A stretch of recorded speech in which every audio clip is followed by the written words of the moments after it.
ወደ ሮሜ ምዕራፍ 5 እንሂድ።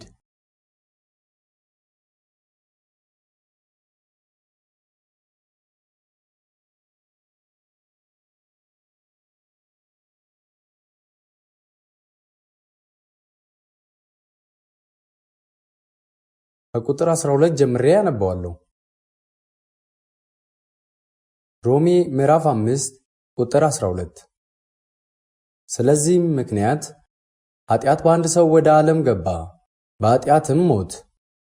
እንደዚሁም ሁሉ ኃጢአትን ስላደረጉ ሞት ለሰው ሁሉ ደረሰ። ሕግ እስከመጣበት ድረስ ኃጢአት በዓለም ነበረና፣ ነገር ግን ሕግ በሌለበት ጊዜ ኃጢአት አይቆጠርም። ነገር ግን በአዳም መተላለፍ ምሳሌ ኃጢአትን ባልሰሩት ላይ እንኳ ከአዳም ጀምሮ እስከ ሙሴ ድረስ ሞት ነገሰ። አዳም ይመጣ ዘንድ ላለው ለእርሱ አምሳሉ ነውና። ነገር ግን ስጦታው እንደ በደሉ መጠን እንደዚያው አይደለም። በአንድ ሰው በደል ብዙዎች ሞተዋልና፣ ነገር ግን የእግዚአብሔር ጸጋና በአንድ ሰው በኢየሱስ ክርስቶስ ጸጋ የሆነው ስጦታ ከዚያ ይልቅ ለብዙዎች በዛ።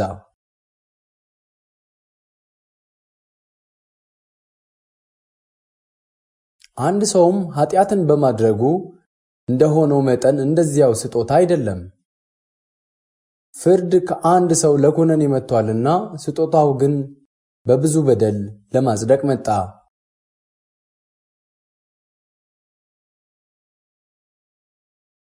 በአንዱም በደል ሞት በአንዱ በኩል ከነገሰ፣ ይልቁን የጸጋን ብዛትና የጽድቅን ስጦታ ብዛት የሚቀበሉ በአንዱ በኢየሱስ ክርስቶስ በኩል በሕይወት ይነግሣሉ።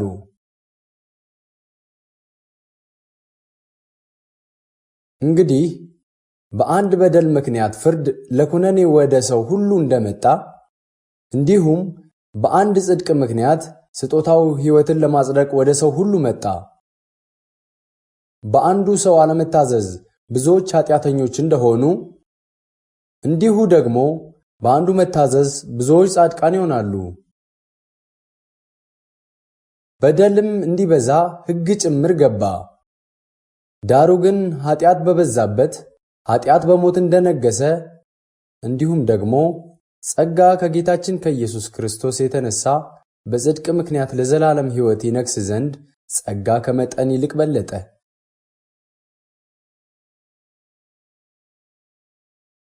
እዛ ጋር ቁጥር 21 ላይ አቆማለሁ። በመጽሐፍ ቅዱስ ውስጥ የእግዚአብሔር ጸጋ ያለምንም ቅድመ ሁኔታ ነፃ ነው። በነፃ ነው እሱ የሰጠን፣ ግን አንድ አካል ውድ ዋጋ ከፍሎበታል። በዚህ እይታ ስናየው ጸጋ በነፃ የምትቀበሉት ነገር ነው። ሆኖም መጽሐፍ ቅዱስን ለመረዳት ግን እናንተ ጥረት ማድረግ የግድ ያስፈልጋችኋል። በሌላ አገላለጽ በስር ተቀምጣችሁ በቀላሉ ወደ አፋችሁ በቀጥታ ሊገባ እንደሚችል የዛፍ ፍሬ መጽሐፍ ቅዱስን ልትረዱ አትችሉም።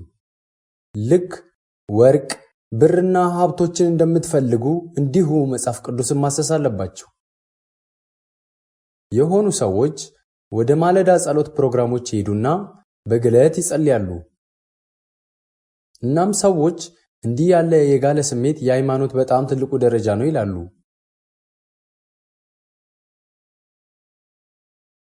ስለዚህ ወደ መጽሐፍ ቅዱስ ስንመጣ፣ መጽሐፍ ቅዱስን ወደ ማንበብ ስንመጣ ትጉ መሆን እንዳለባችሁ መጠን ልክ ቀናተኛ የጋላችሁ መሆን አለባችሁ። እንደዚህ ያሉ ብዙ ዕድሎች ላይኖራችሁ ይችላል።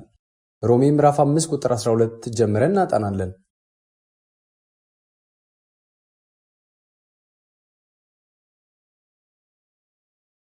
ስለዚህ ምክንያት ኃጢአት በአንድ ሰው ወደ ዓለም ገባ፣ በኃጢአትም ሞት። እንደዚሁም ሁሉ ኃጢአትን ስላደረጉ ሞት ለሰው ሁሉ ደረሰ። ይህ አንድ ጥቅስ ክርስቲያኖች ማለትም ቤተ ክርስቲያን የሚካፈሉ ሁሉ ብዙ ጊዜ የሚሰሙትና የሚያውቁት ነው። ጥቅሱም በቃላቸው አልሸመደዱትም ይሆናል፣ ግን ያውቁታል። ይህ ጥቅስ በጣም አስፈላጊ እውነቶችን ይዟል።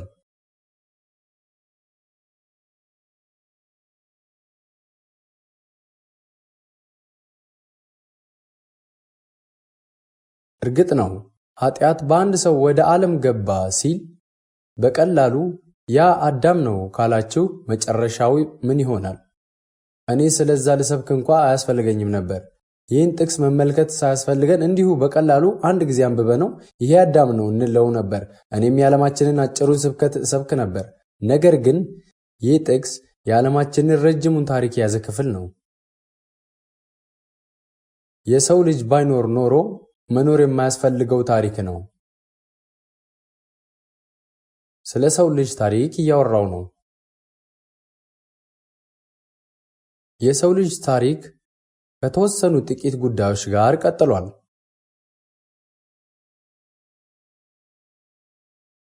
ከነዚህም ጉዳዮች መካከል አንዱ ሰዎችን መግደል እንደ ብሔራዊ ተቋም መሆኑ ነው።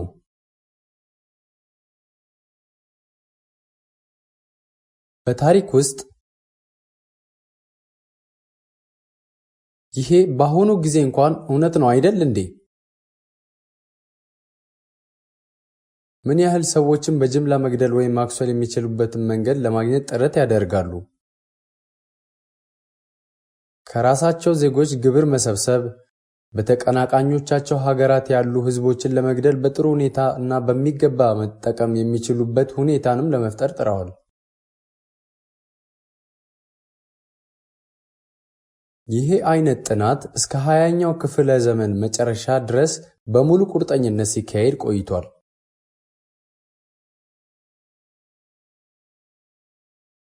በዚህ መንገድ መሆን የለበትም ብለው ለማመጣጠን በማሰብ የጦር መሳሪያዎች መቀነስ አለባቸው ያሉም ሰዎች አሉ። የተወሰኑ ሀገሮች ይህን፣ ሌሎች ደግሞ ያን ያህል ቀነሱ። ይህም ማድረግ ቢቀጥሉም እንኳ መቀነስ ያለባቸው ልክ በድብቅ ያልቀነሱ ሀገራት ተይዘዋል።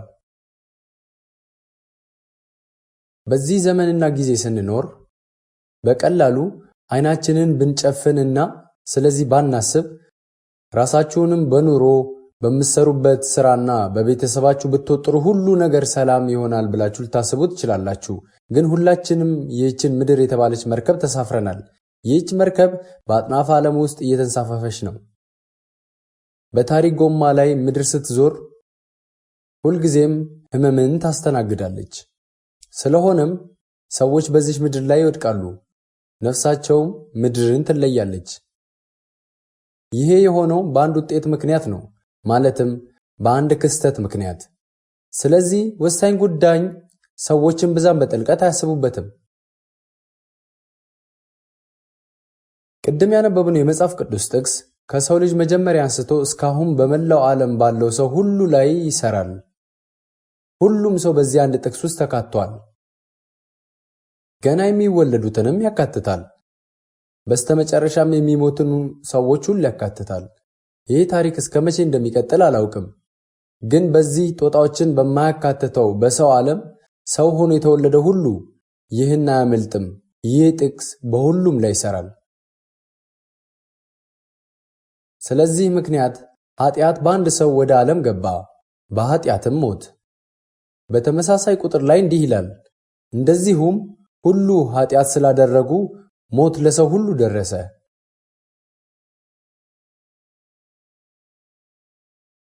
ይህ ጥቅስ እየገለጸ ካለው ነገር ሰው ማምለጥ አይችልም። ይህ ጥቅስ እያመለከተ ባለው ነገር ሰው ተጠምዶ ተይዟል። ኃጢአት በአንድ ሰው ወደ ዓለም ገባ፣ በኃጢአትም ሞት። ይሄ የሚሰራው በሰው ልጆች ላይ ብቻ ነው። በእንስሳቶች ላይ አይሰራም። አዳም ኃጢአትን ሲፈጽም በኃጢአቱ ምክንያት የልጅን ሞት ሐዘን ተጋፈጠ።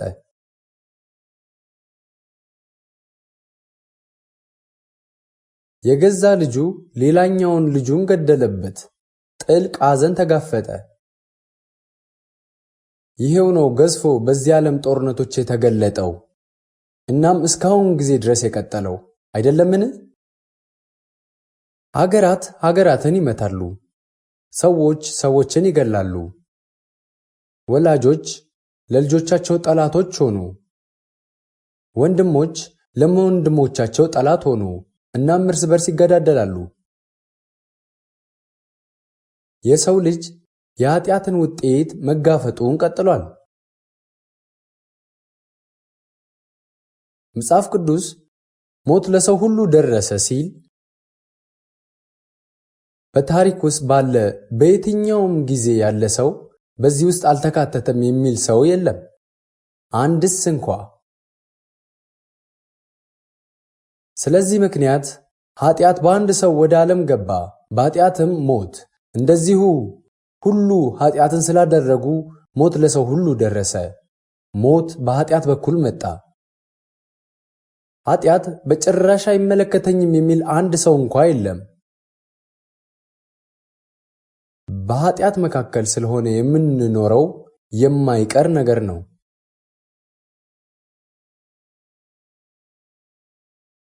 ስለዚህ ኃጢአት ሰርቼ አላውቅም ማለት የሚችል ሰው አለ? አንድ ሰው እንኳ የለም። እጅግ ደግ ነው የሚባል ሰው እንኳ ልጅ ቢኖረው ያም ልጅ ኃጢአት ይፈጽማል። ምክንያቱም ኃጢአት በሰው ደም ውስጥ ከዘር የሚወረስ ስለሆነ ነው። በጴጥሮስ አንደበት እንዲህ ተብሏል፣ ከአባቶቻችሁ ከወረሳችሁት ከከንቱ ኑሯችሁ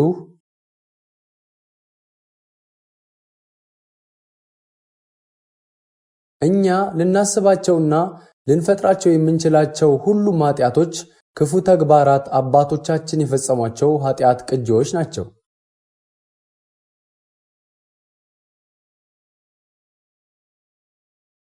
በዚህ ምክንያት ሰውና ሞት በአንድ ላይ ይሄዳሉ። ሞትን ሊያመልጥ የሚችል አንድ የሰው ልጅ እንደሌለ ሁሉ ኃጢአትንም ሊያመልጥ የሚችል አንድስ እንኳ የለም። ይህም ሁሉም በኃጢአት ስለወደቁ ነው።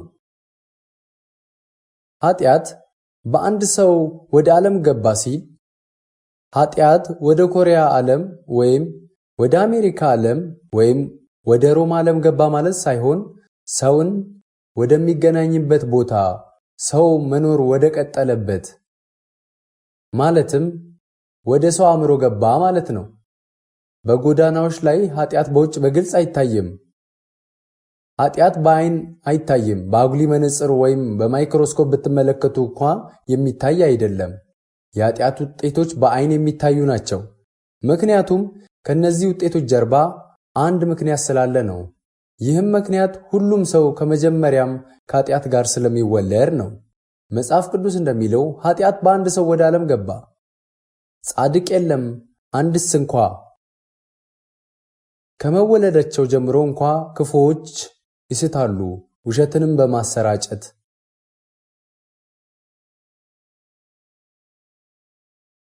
የዚህ ዓለም ሰዎች እንደዚህ ያሉ ጥቅሶችን ይጠቅሳሉ። ነገር ግን ሰው መልካም ሆኖ ነው የተወለደው፣ ኃጢአትም የለበትም ብለው ይናገራሉ። ሰዎች በዚህ መንገድ ያስባሉ። ኃጢአት ከሌለበት ቦታ አይደለም የሚመነጨው። መጽሐፍ ቅዱስ ኃጢአት የሚመጣበትን ምክንያት ይናገራል። ኃጢአት በአንድ ሰው ወደ ዓለም ገባ፣ በኃጢአትም ሞት እንደዚሁ ስላደረጉ ሞት ለሰው ሁሉ ደረሰ የሚለው ጥቅስ በሚሰጠን ብርሃን መሰረት የኃጢአት ውጤት ሞት መሆኑን እናያለን። እናም በመጀመሪያ ኃጢአት ምክንያት ሁሉም ሰው የመጀመሪያውን ኃጢአት ይዞ እንዲወለድ የሚያስችል በር ተከፈተ። ሞት ማለትም የኃጢአት ውጤት የሆነው መጣ ይላል። ግን ሁሉም አይነት በሽታዎችና ሌሎች ነገሮችም ከሞት ጋር ተያይዘው መጡ። ምናልባትም መልካምና ክፉን የምታስታውቀውን ዛፍ ፍሬ ጥሩ ጣዕም የነበረው ቢሆንም እጅጉን ኃይለኛ ነበር። በዚህም ምክንያት ሰው ሁሉንም ሕመሞች የሚለማመድበትን ይህን ማህበረሰብ ፈጠረ።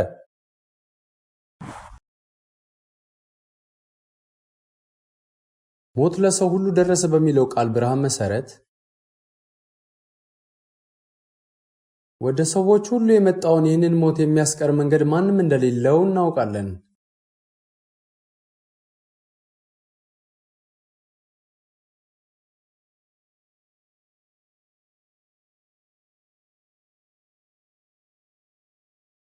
የመጣው ይህንን መካድ የሚችል ማንም የለም።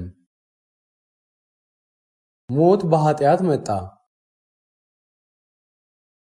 አንዳንድ ሰዎች፣ ትንሽ ብልህ የሆኑ ሰዎች በዚህ መንገድ አያስቡም። ሁሉም ነገር እንዳሰቡት ሲሄድ ቆም ብለው መቼ ሊሞቱ እንደሚችሉ ያስባሉ። ወይም የቅርብ የሚሏቸው ሰዎችና ሌሎች በዙሪያቸው ያሉ ሰዎች ሞትን እየተጋፈጡ መሆናቸውን ለማየት ዙሪያ የገባቸውን ይመለከታሉ። መንፈሳችሁ ለሞት ዝግጁ ነውን?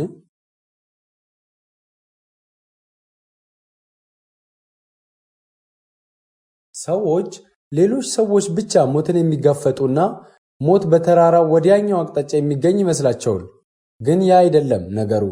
የጊዜና የአሟሟት አይነት ልዩነት ብቻ ነው። ዛሬ ባነበብነው በሮሜ ምዕራፍ 5 ቁጥር 12 ብርሃን መሰረት እንዴት ይህ ጥቅስ በእናንተና በወላጆቻችሁ በወንድሞቻችሁና በእህቶቻችሁ እንዲሁም በልጆቻችሁ እንደሚደርስ ነው። እኛ ሁላችንም በዚሁ የተካተትን ነን፣ ልናመልጠው አንችልም። ይህ አንድ ጥቅስ በመጨረሻው ቀናት ምን እንደሚከሰት ይገልጻል። መጽሐፍ ቅዱስ የሙታን ፍርድ እያለ ሲናገር የመጨረሻውን የሞት ትዕይንት እየገለጸ ነው። ይህም ለዘላለም ቀንና ሌሊት ይሰቃያሉ በሚል ቃል የተገለጸ ነው። የዘላለም ፍርድና ሞት ነው። ይህ ሁሉ በዛች አንዲት ትንሽ ኃጢአት ምክንያት ነው። ሁሉንም አይነት ኃጢአቶች በመፈጸም ነው ሕይወታችንን የኖርነው። ነገር ግን ኃጢአት በአንድ ሰው ወደ ዓለም ገባ በሚለው ጥቅስ በተጠቀሰው ሰው ምክንያት የተዋወቀው ኃጢአት ግን ያን ያህል አስፈላጊ የሚመስል አይደለም። አትብሉ የተባለውን የመብላት ኃጢአት ሰውን እስከ ሞት ከመደብደብ ኃጢአት፣ ከዝርፋ ኃጢአት ወይም ከአስገድዶ መድፈር አንጻር ሲታይ ቀላል ነው። ወደ አዳም ኃጢአት ስንመጣ ግን እግዚአብሔር አትብላ ያለውን በመብላት ምክንያት ብቻ የሰው ዘር ያንን ያህል ከባድ ሁኔታ እንደሚቀጣ ማን ያውቅ ነበር?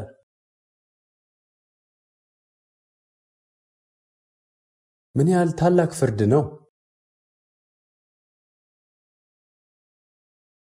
ቁጥር 13 ሕግ እስኪመጣ ድረስ በኃጢአት በዓለም ነበረና፣ ነገር ግን ሕግ በሌለበት ጊዜ ኃጢአት አይቆጠርም። ይህንን ጥቅስ ስትመለከቱ የሚጋጭ ሐሳብ ይመስላል። ሕግ እስኪመጣ ድረስ ኃጢአት በዓለም ነበረና፣ ነገር ግን ሕግ በሌለበት ጊዜ ኃጢአት አይቆጠርም። ኃጢአት አይቆጠርም ይላል። ስለዚህ ለምን እግዚአብሔር ፍርድን አስተላለፈ? በኖህ ጊዜ እግዚአብሔር ለምን የጥፋት ውሃን አመጣ? ይህ የሚጋጭ ነገር አይደለምን? በዚህ ጥቅስ መሰረት ከሕግ በፊት እንኳ ኃጢአት በዓለም እንደነበረ እውነት ነው። አዳም ነበረ፣ ከዛም ቃየልና አቤል፣ ከዛም ሴት ነበረ፣ ከዛም ደግሞ ማቱሳላ፣ ኖህ፣ አብርሃም ይስሐቅን ወለደ፣ ይስሐቅም ያዕቆብን ወለደ። ያዕቆብም 12 ወንዶች ልጆች ነበሩት። ወደ ግብፅ ከወረደ ከ430 ዓመታት በኋላ እስከወጣበት ጊዜ ድረስ በዛ ቆየ። ከዛ በኋላ ማለትም አብርሃም ከነበረበት ጊዜ 430 ዓመታት በኋላ ነበር እግዚአብሔር በምድረ በዳ ሕጉን የሰጣቸው። ይህ ቁጥር የሚነግረን ከዛ በፊት ኃጢአት ይቆጠር እንዳልነበረ ነው። ነገር ግን ሕግ በሌለበት ጊዜ ኃጢአት አይቆጠርም ብሎ ሲናገር ማለት የፈለገው ሕግ ባለመኖሩ ምክንያት ሰዎች ይሄ ኃጢአት ነው ብለው አይለዩም ነበር ለማለት ነው። ሆኖም ግን እግዚአብሔር ኃጢአቱን አይቶታል እንበልና ቤተ ክርስቲያን የማይሄድ ወይም በመጽሐፍ ቅዱስ የማያምን ወይም በእግዚአብሔር የማያምን ደስ እንዳለው የሚኖር ሰው አለ እንበል። እንዲህ አይነቱ ሰው ኃጢአት አለበት ስትለው ምን ማለትህ ነው ብሎ ስለጠየቀ ብቻ ሰውየው ኃጢአት የለበትም አይሆንም። ነገር ግን ማንም አያስቆመውም ማለት ነው። ምክንያቱም ይሄ ሰው ሕግ የሚባል ነገር ስላልተሰጠው ኃጢአተኛ እንደሆነ አልተገነዘበም። ይሄ ነው ትርጉሙ። ሕግ ከመሰጠቱ በፊት ኃጢአት የሚባል ነገር ፈጽሞ አልነበረም ማለት አይደለም።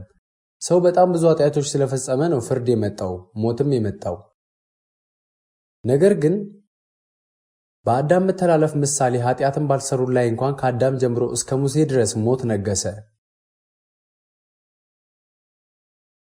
ኃጢአትን ባልሰሩ ላይ እንኳን ከአዳም ጀምሮ እስከ ሙሴ ድረስ ሞት ነገሰ ይላል። አዳም የፈጸመውን ኃጢአት አይነት ባልሰሩት ሁሉ ላይ ሳይቀር ሞት ነገሰ። ሞት በሰው ላይ የበላይ ሆነ፣ ገዛም። ምንም እንኳን ሰዎች የአዳምን ኃጢአት ኮፒ በማድረግ ከአዳም ጋር ተመሳሳይ ኃጢአት ባይፈጽሙም ያ የአዳም ኃጢአት ሰውን መግደሉን ቀጠለ። ይሄ የሰው ዘር ታሪክ ነው። ከታሪክ ውስጥ ይህን ቆርጠን ልናስቀረው አንችልም። ይህ አዳም ስለሚባል ሰው እስቲ እናስብ። በአንድ ሰው ይላል። ይሄ አንድ ሰው ሌላ ሳይሆን አዳም ራሱ ነው። በቁጥር 12 ላይ ያለው አንድ ሰው። አንዳንድ ሰዎች አንድ ሰው በሚለው ውስጥ የአዳምን ሚስት ሔዋንንም ያካትቷታል። ነገር ግን ይህን አንድ ሰው የሚለውን ያለ ሔዋን ልናስበው ይገባል። አንዳንዴ ሰዎች መቃወሚያ ሊያቀርቡ ይችላሉ። እነሱ አንድ ሰው ናቸው፣ ምክንያቱም መጽሐፍ ቅዱስ አንድ ሥጋ ይሆናሉ ይላል ብለው ሊናገሩ ይችላሉ። እንደዛ ከሆነ እግዚአብሔር የመጀመሪያ ፍርድ በኤደን ገነት አያስተላልፍም ነበር። በኤደን ገነት እግዚአብሔር አዳምና ሔዋንን በተናጠል ነው የጠየቃቸው። ስለዚህ እዚህ ጋር በቁጥር 12 ላይ ስለዚህም ምክንያት ኃጢአት በአንድ ሰው ወደ ዓለም ገባ ይላል። ይሄ አንድ ሰው አዳም ነው። በምንም መልኩ ሔዋን በዚህ ውስጥ አትካተትም። ከዚህ ጥቅስ የምንማረው አንድ ትምህርት አለ። በአንድ ሰው ኃጢአት ወደ ዓለም ገባ። በአንድ ምክንያት ነው የገባው፣ በአዳም ምክንያት። አዳም ኃጢአትን በመስራቱ ምክንያት ነው ኃጢአት የገባው። ይህም በማለት ትክክል ነው። አዳም ኃጢአትን በመስራቱ ምክንያት ነው ብለን በቀላሉ ልንደመድመው እንችላለን። ግን ደግማችሁ ካሰባችሁበት በአዳም ኃጢአት ምክንያት የሰው ዘር ስልጣኔ በታሪክ ዘመናት ሁሉ አበበ። እንዲሁም ሰው የባህል መስፈርቶችን አቆመ። የተሰራው ጥፋትም አዳምን አስወግደው ጦጣዎችን ስልጣን እንዲይዙ አደረጉ። የሰው ዘር ሁሉ በአንድ ድምፅ ይሄን አዲሱን ጽንሰ ሐሳብ እንደሆነ ተቀበለ። እናም ሰው የጦጣዎች የጉዲፈቻ ልጅ የሆኑትን ሰዎች ለሰሩት ኃጢአት ዋጋ ከፈሉ። ዋጋውም አስከፊ የዓለም ጦርነት ነበር። ሰዎች ግራ ተጋቡ። ይህንንም የዓለም ጦርነት መከልከል አልቻሉም ነበር።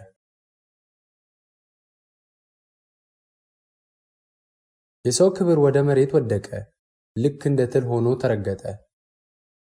በአዳም ምክንያት ሞት ገባ።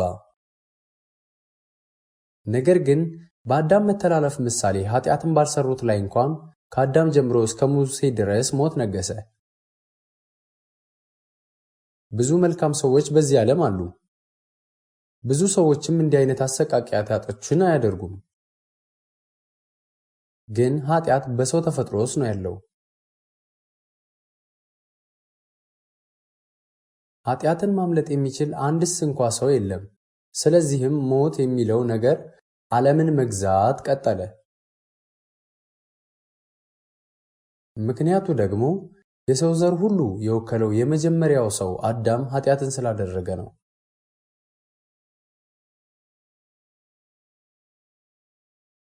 ያ ኃጢአት እግዚአብሔር ከሰጠው አንድ ሕግ ጋር የተገናኘ ነበር። ያንን ሕግ እንዳይጥስ እግዚአብሔር አዘውት ነበር። ነገር ግን ይህንን ትእዛዝ አላከበረም።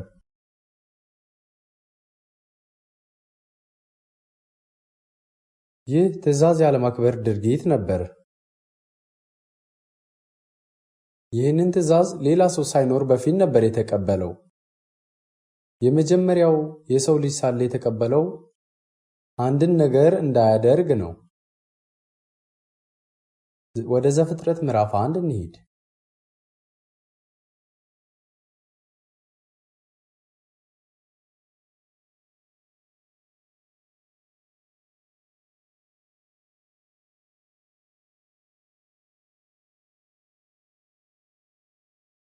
ምዕራፍ 1 ቁጥር 26 እስከ 28 እናነባለን። አንድ ላይ እናንብብ። እግዚአብሔርም አለ፣ ሰውን በመልካችን እንደ ምሳሌያችን እንፍጠር፣ የባሕር ዓሦችንና የሰማይ ወፎችን እንስሳትንና ምድርን ሁሉ በምድር ላይ የሚንቀሳቀሱትንም ሁሉ ይግዙ። እግዚአብሔርም ሰውን በመልኩ ፈጠረ፣ በእግዚአብሔር መልክ ፈጠረው፣ ወንድና ሴት አድርጎ ፈጠራቸው። እግዚአብሔርም ባረካቸው፣ እንዲህም አላቸው፣ ብዙ ተባዙ፣ ምድርንም ሙሏት፣ ግዟትም። የባሕርን ዓሦችና የሰማይን ወፎች በምድር ላይ የሚንቀሳቀሱትንም ሁሉ ግዟቸው። ምንም ያህል የሥነ ቅርስ ተመራማሪዎች ቢቸገሩበትም እነዚህ ቁጥሮች እግዚአብሔር ሰውን እንደፈጠረ ይናገራሉ። ሰው በመልካችን እንደ ምሳሌያችን እንፍጠር ሲል እግዚአብሔር አንድ ከሆነ እንዴት ነው እኛ እና የኛ የሚሉትን ቃላት ለጥቅም የዋሉት? ቅዱስ አባት፣ ቅዱስ ልጅና ቅዱስ መንፈስ ሦስት ስፍራዎች አሉ።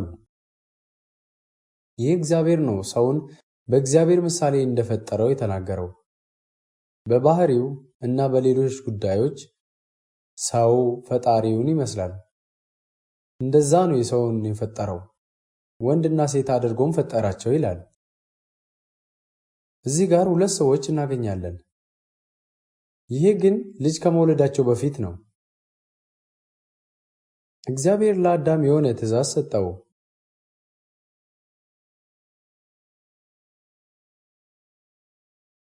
እግዚአብሔር ፈጣሪ ነው። ስለሆነም ለአዳም ትእዛዝ የሰጠው ፈጣሪውን ይሰማ ዘንድ ነው። ዘፍጥረት ምዕራፍ 2 ከቁጥር 15 እስከ 17 እናንብብ። እግዚአብሔር አምላክም ሰውን ወስዶ ያበጃትም ይጠብቃትም ዘንድ በዔድን ገነት አኖረው። እግዚአብሔር አምላክም ሰውን እንዲህ ብሎ አዘዘው፣ ከገነት ዛፍ ሁሉ ትበላለህ፣ ነገር ግን መልካምንና ክፉን ከሚያስታውቀው ዛፍ አትብላ፣ ከእርሱ በበላ ቀን ሞትን ትሞታለህና።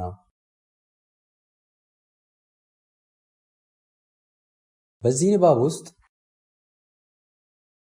እግዚአብሔር አምላክም ሰውን ወስዶ ሲል ይህ ሰው አዳም ነበር። አዳም የሚለው ስም ትርጉም ሰው ማለት ስለሆነ ብቻ አዳምና ሔዋን አንድ ላይ አንድ ሰው ናቸው ልትሉ አትችሉም። ለምን? ከቁጥር 26 ጀምረን እናነባለን። ዘፍጥረት 1:26 እግዚአብሔርም አለ፣ ሰውን በመልካችን እንደ ምሳሌያችን እንፍጠር፣ የባሕር ዓሦችንና የሰማይ ወፎችን እንስሳትንና ምድርን ሁሉ በምድር ላይ የሚንቀሳቀሱትንም ሁሉ ይግዙ። ሰውን በመልካችን እንደ ምሳሌያችን እንፍጠር። አዳም የተወሰኑ መብቶች ተሰጠው። ቀጥሎ ቁጥር 27 እግዚአብሔርም ሰውን በመልኩ ፈጠረ፣ በእግዚአብሔር መልክ ፈጠረው፣ ወንድና ሴት አድርጎ ፈጠራቸው። ይህንን ነው የሚለው። እዚህ ጋር ሁለት ሰዎች አሉን። ቀጥሎ ዘፍጥረት 1:28 እግዚአብሔርም ባረካቸው፣ እንዲህም አላቸው። አሁን እዚህ ጋር ትእዛዝ ሲሰጣቸው ይለያል። እነሱ የሚለው ቃል ብዙ ቁጥር ነው። ይህ የሆነበት ምክንያት ወንድና ሴት አድርጎ ስለፈጠራቸው ነው። ሆኖም ግን በዔድን ገነት ያለችው መልካምና ክፉን የምታስታውቅ ዛፍ እንዳትበላ ብሎ ሲያዝ ግን ለእነሱ አልነበረም። ብዙ ሰዎች ለእነሱ እንደተነገረ በማሰብ በተሳሳተ መንገድ ያስባሉ። ቁጥር 15 ምዕራፍ 2 ቁጥር 15 እግዚአብሔር አምላክም ሰውን ወስዶ ያበጃትም ይጠብቃትም ዘንድ በዔድን ገነት አኖረው። እግዚአብሔር አዳምን ወስዶ ገነትን እንዲያበጃትና እንዲጠብቃት ነገረው። ትእዛዙ እንዲንከባከባት ማለትም እንዲጠብቃት ነበር። እንዲያበጃትም ተነግሮታል። በእሷ ላይም ገዢ ነበር። ቀጣይ ቁጥር 16 እግዚአብሔር አምላክም ሰውን እንዲህ ብሎ አዘዘው፣ ከገነት ዛፍ ሁሉ ትበላለህ። አንተ ሲል ነጠላ ነው ወይስ ብዙ ቁጥር? አንተ ያለው እንደ ብዙ ነውን? እንዲህ ይላል፣ እግዚአብሔር አምላክም ሰውን እንዲህ ብሎ አዘዘው። አሁን ምዕራፍ 1 ቁጥር 28ን በድጋሚ እናንብብ። እግዚአብሔርም ባረካቸው፣ እንዲህም አላቸው። እዚህ ጋር እናቁም። በምዕራፍ 1 ቁጥር 28 ለነሱ ተናገረ። እዚህ ጋር ምዕራፍ 2 ቁጥር 16 ላይ ደግሞ እግዚአብሔር ሰውን አዘዘው ይላል። ስለዚህ ለነሱ ነው ወይስ ለሰውየው? እንግዲህ አዎ፣ ሰዎች ጠንቃቃ ካልሆኑ በዚህ ግራ መጋባት ሊፈጥሩ ይችላሉ። ይህ የሆነበት ምክንያት አዳም ማለት ሰው ስለሆነ ነው። በምዕራፍ 5 በእንግሊዝኛው መጽሐፍ ቅዱስ ሴት የተባለው የአዳም ልጅ ሲወለድ እግዚአብሔር ስለ አዳም ዘር ሐረግ ተናግሮ ነበር። እንዲህ የሚል ቁጥር አለ፣ ወንድና ሴት አድርጎ ፈጠራቸው፣ ባረካቸውም፣ ስማቸውንም የሰው ዘር ብሎ ጠራው። በድሮ ትርጉም መጽሐፍ ቅዱስ ወይም KJV ይህ ቁጥር አዳም ይላል። ስማቸውንም አዳም ብሎ ጠራቸው ይላል። ስለዚህ የተወሰነ ግራ መጋባት ሊፈጥር ይችላል። ወደ ዘፍጥረት ምዕራፍ 5 እንሂድ። ምዕራፍ 5 ቁጥር 1 እና 2 አንድ ላይ እናንብብ። የአዳም የትውልድ መጽሐፍ ይህ ነው። እግዚአብሔር የሰውን ዘር በፈጠረ ቀን በእግዚአብሔር ምሳሌ ያደረገው ወንድና ሴት አድርጎ ፈጠራቸው፣ ባረካቸውም፣ ስማቸውንም በፈጠረበት ቀን የሰው ዘር ብሎ ጠራቸው። በእነዚህ ቁጥሮች አዳም የሚለው ስም ትርጉም ሰው ማለት ቢሆንም ሁለቱንም ማለትም ወንዷንም ሴቷንም የሰው ዘር በማለት ያመለክታል። በኪንግ ጄምስ ወይም KJV የእንግሊዝኛው ትርጉም ስማቸውን አዳም ብሎ ጠራቸው ስለሚል ሰዎች መልካምና ክፉን ከምታስታውቀው ዛፍ እንዳይበሉ ያዘዛቸው ሁለቱንም አዳምንም ሔዋንንም እንደሆነ በማሰብ ሊያመሩ ይችላሉ። እግዚአብሔር ትእዛዙን ለአዳም ብቻ እንደሰጠና ሔዋንን እዚህ ጋር እንደማያካትት ልናስተውል ይገባል። ዘፍጥረት ምዕራፍ 2 ቁጥር 15ን እናንብብ። እግዚአብሔር አምላክም ሰውን ወሰደ፣ ያበጃትም ይጠብቃትም ዘንድ በዔድን ገነት አኖረው። ሰው ሔዋን በዚህ ተካታለች ወይስ እንደ ግለሰብ አዳም ነው? አንድ ግለሰብ አዳም ነው አይደለም እንዴ? በጣም በእርግጠኛነት ሔዋን በዚህ ውስጥ አልተካተተችም። ቀጣይ ቁጥር 16 እንዲህ ይላል፣ እግዚአብሔር አምላክ ሰውን እንዲህ ብሎ አዘዘው፣ ከገነት ዛፍ ሁሉ ትበላለህ። እዚህ ጋር በብዙ ቁጥር ትበላላችሁ ነው የሚለው ወይስ በነጠላ ቁጥር ትበላለህ ነው የሚለው? ትበላለህ ነው የሚለው። ይህ ሔዋንን ያካትታል ወይስ አያካትትም? የቅርብ ጊዜ እንግሊዝኛ መጽሐፍ ቅዱስ ትርጉሞች ላይ ይህ ነጥብ ግልጽ አይደለም። ነገር ግን የኪንግ ጄምስ ትርጉም በግልጽ አንተ የሚል ነጠላ ቁጥር እግዚአብሔር በምዕራፍ 2 አዳምን ሲያናግረው ይጠቀማል። ማንም ሔዋንን ትካተታለች ብሎ ቢያስተምራችሁ እንግዲህ ብሎ የሚያስተምረውን ሰው በሌላ አስተያየት ደግማችሁ መመልከት አለባችሁ። ምክንያቱም በጣም በእርግጠኛነት ሔዋን በዚህ ውስጥ ስለማትካተት ነው። ቁጥር 17ን አንድ ላይ እናንብብ። ነገር ግን መልካምና ክፉን ከሚያስታውቀው ዛፍ አትብላ፣ ከእርሱ በበላ ቀን ሞትን ትሞታለህና ሲል ብዙ ቁጥር እናንተ ነው እያለ ያለው ወይስ በነጠላ ቁጥር አንተ ነው የሚለው? ምንም እንኳን መጽሐፍ ቅዱስ ሰውና ሚስቱ አንድ ሥጋ ይሆናሉ ቢልም እዚህ ጋር ግን ስለ ባልና ሚስት አያመለክትም። እንዲሁም እግዚአብሔር ለአንድ ግለሰብ ለአዳም ነው የተናገረው፣ ከእርሱ በበላ ቀን ሞትን ትሞታለህና። እነዚህ ቃላቶች አሁን ካነበብን ኃጢአት ከሠራው ሰው ጋር እግዚአብሔር ያደረገውን ንግግር እንመለከታለን። ዘፍጥረት ምዕራፍ 3 ቁጥር 8 እንመልከት። እነርሱም ቀኑ በመሸ ጊዜ የእግዚአብሔር የአምላክ ድምፅ ከገነት ውስጥ ሲመላለስ ሰሙ። አዳምና ሚስቱም ከእግዚአብሔር ከአምላክ ፊት በገነት ዛፎች መካከል ተሸሸጉ። እግዚአብሔር አምላክም አዳምን ጠርቶ ወዴት ነህ አለው። ሁለት ሰዎች ተደበቁ። ግን እግዚአብሔር ሁለት ሰዎችን ወይስ አንድ ሰው አዳምን ብቻ ጠራ? በእርግጥ በብዙ ቁጥር የት ናችሁ አይደለም ያለው? የት ነህ አለ። በነጠላ ቁጥር የት ነህ ብሎ መጠየቁ አትብላ ብሎ በነጠላ ቁጥር ስለተናገረ ነው። የት ነህ ብሎ መጠየቁ አትብላ ብሎ በነጠላ ቁጥር ስለተናገረ ነው። የት ነህ አለው። እርሱም አለ ሰማው። እዚህ ጋር አዳም እኛስ ሰማን አላለም አለ እንዴ? እዚህ ጋር እንዲህ ይላል፣ በገነት ድምፅን ሰማው፣ ራቁቴንም ስለሆንኩ ፈራው፣ ተሸሸኩ። ራቁቱን ስለነበረ ፈራና ራሱን ሸሸገ። ይህን ካለ በኋላ እግዚአብሔር አለው፣ ራቁቴ እንደሆንክ ማን ነገረ? እያለ የነበረው ስለ እኔ ራቁትነት መሆን እያወራው አይደለም። አንተ ለምን ራቁት ስለመሆን ታወራለህ? ከዛም እግዚአብሔር ራሱ እዚህ ጋር የተናገረ እግዚአብሔር አለ፣ ከእርሱ እንዳትበላ ካዘዝኩ ዛፍ በውኑ በላህን? እዚህ ጋር በብዙ ቁጥር እናንተ ነው የሚለው ወይስ ከእርሱ እንዳትበላ ካዘዝኩ ዛፍ በውኑ በላህን ብሎ ሲጠይቀው የተጠቀመው ነጠላ ቁጥር አንተ የሚለውን ነው። አዳምም አለ ከእኔ ጋር እንድትሆን የሰጠኝ ሴት እርሷ ከዛፉ ሰጠችኝና በላው። ይህ ነበር የሱ ምላሽ። ሰበብ ነበር። ከእኔ ጋር እንድትሆን የሰጠኝ ሴት እርሷ ከዛፉ ሰጠችኝና በላው። አዳም ጥፋተኝነቱን በእግዚአብሔር ላይ ማላከክ ፈልጎ ነበር። አሁን እዚህ ጋር ለትንሽ ጊዜ እንቁምና ምዕራፍ 2 ቁጥር 17ን አንድ ላይ እናንብብ። ነገር ግን መልካምንና ክፉን ከሚያስታውቀው ዛፍ አትብላ፣ ከእርሱ በበላ ቀን ሞትን ትሞታለህና። ምን ይከሰታል? ከዛፉ በበላ ቀን ሞትን ትሞታለህ። እነዚህ ቃሎች የአዳም ኃጢአት መዘዝ የሆነው ሞት የተዋወቀበትን ሁኔታ ያመለክታሉ። ይህም ሞት በመጀመሪያ የመንፈስ ከእግዚአብሔር የመለየት ሁኔታ ያመለክታል። የአንድ ሰው ሞት ብለን የምንጠራው የመንፈስ ከአካል ሥጋ መለየት ነው።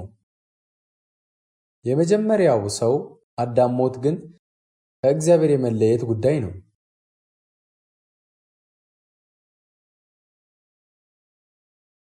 ከእግዚአብሔር የተለየውም ሰው ሞትን ወደ መጋፈጥ መጣ። የአዳም ሞት የመጨረሻውን እስትንፋስ የመተንፈስ አይነት አይደለም። ይሄ ብዙ ዓመታት ካለፈ በኋላ እንዲህ በሚሉ ቃሎች ተገልጿል። በበደላችሁና በኃጢአታችሁ ሙታን ነበራችሁ። በኃጢአት ውስጥ የሞተው መንፈስ ከእግዚአብሔር ርቆ ስለወደቀው መንፈስ ነው እያወራ የነበረው። እግዚአብሔር ለአዳም ትእዛዙን ሰጥቶ ከእርሱ በበላ ቀን ሞትን ትሞታለህ ብሎ ነበር። ሔዋን እዚህ ጋር አልተካተተችም። ሌላ ማንም እዚህ ጋር አልተካተተም። ለዚህ ነው ወደ መልካምና ክፉን የሚያስታውቀውን ዛፍ ፍሬ የመብላት ተጠያቂነት ሲመጣ እግዚአብሔር ኃጢአት ያደረገው አዳም ጠርቶ ራቁቴን እንደሆንክ ማን ነገረ ያለው። እንዳትበላ ብሎ ከነገረው ፍሬ ለምን አዳም እንደበላ ነው እግዚአብሔር ሲጠይቅ የነበረው። እግዚአብሔር የሰራው ትእዛዝ ለምን እንዳልጠበቀ ነበር እየጠየቀው የነበረው። ወደ ዘፍጥረት ምዕራፍ 3 ቁጥር 11 እንሂድ። እግዚአብሔርም አለው፣ ራቁትን እንደሆንክ ማን ነገረ? ከእርሱ እንዳትበላ ካዘዝሁ ዛፍ በውኑ በላህን? ያለ መብላት ትእዛዝ። ይሄ ለሞቱት የሰው ልጆች ሁሉ አባት ለሆነው የመጣበት የመጀመሪያ ጉዳይ ነው። አዳም በእግዚአብሔር ፊት ጥፋተኝነቱን ለማዞር ፈልጎ እንዲህ አለ፣ ከእኔ ጋር እንድትሆን የሰጠኝ ሴት እርሷ ከዛፉ ሰጠችኝና በላው። ከዛም በቁጥር 13 እግዚአብሔር አምላክም ሴቲቱን ይሄ ያደረግሽው ምንድን ነው ይላል።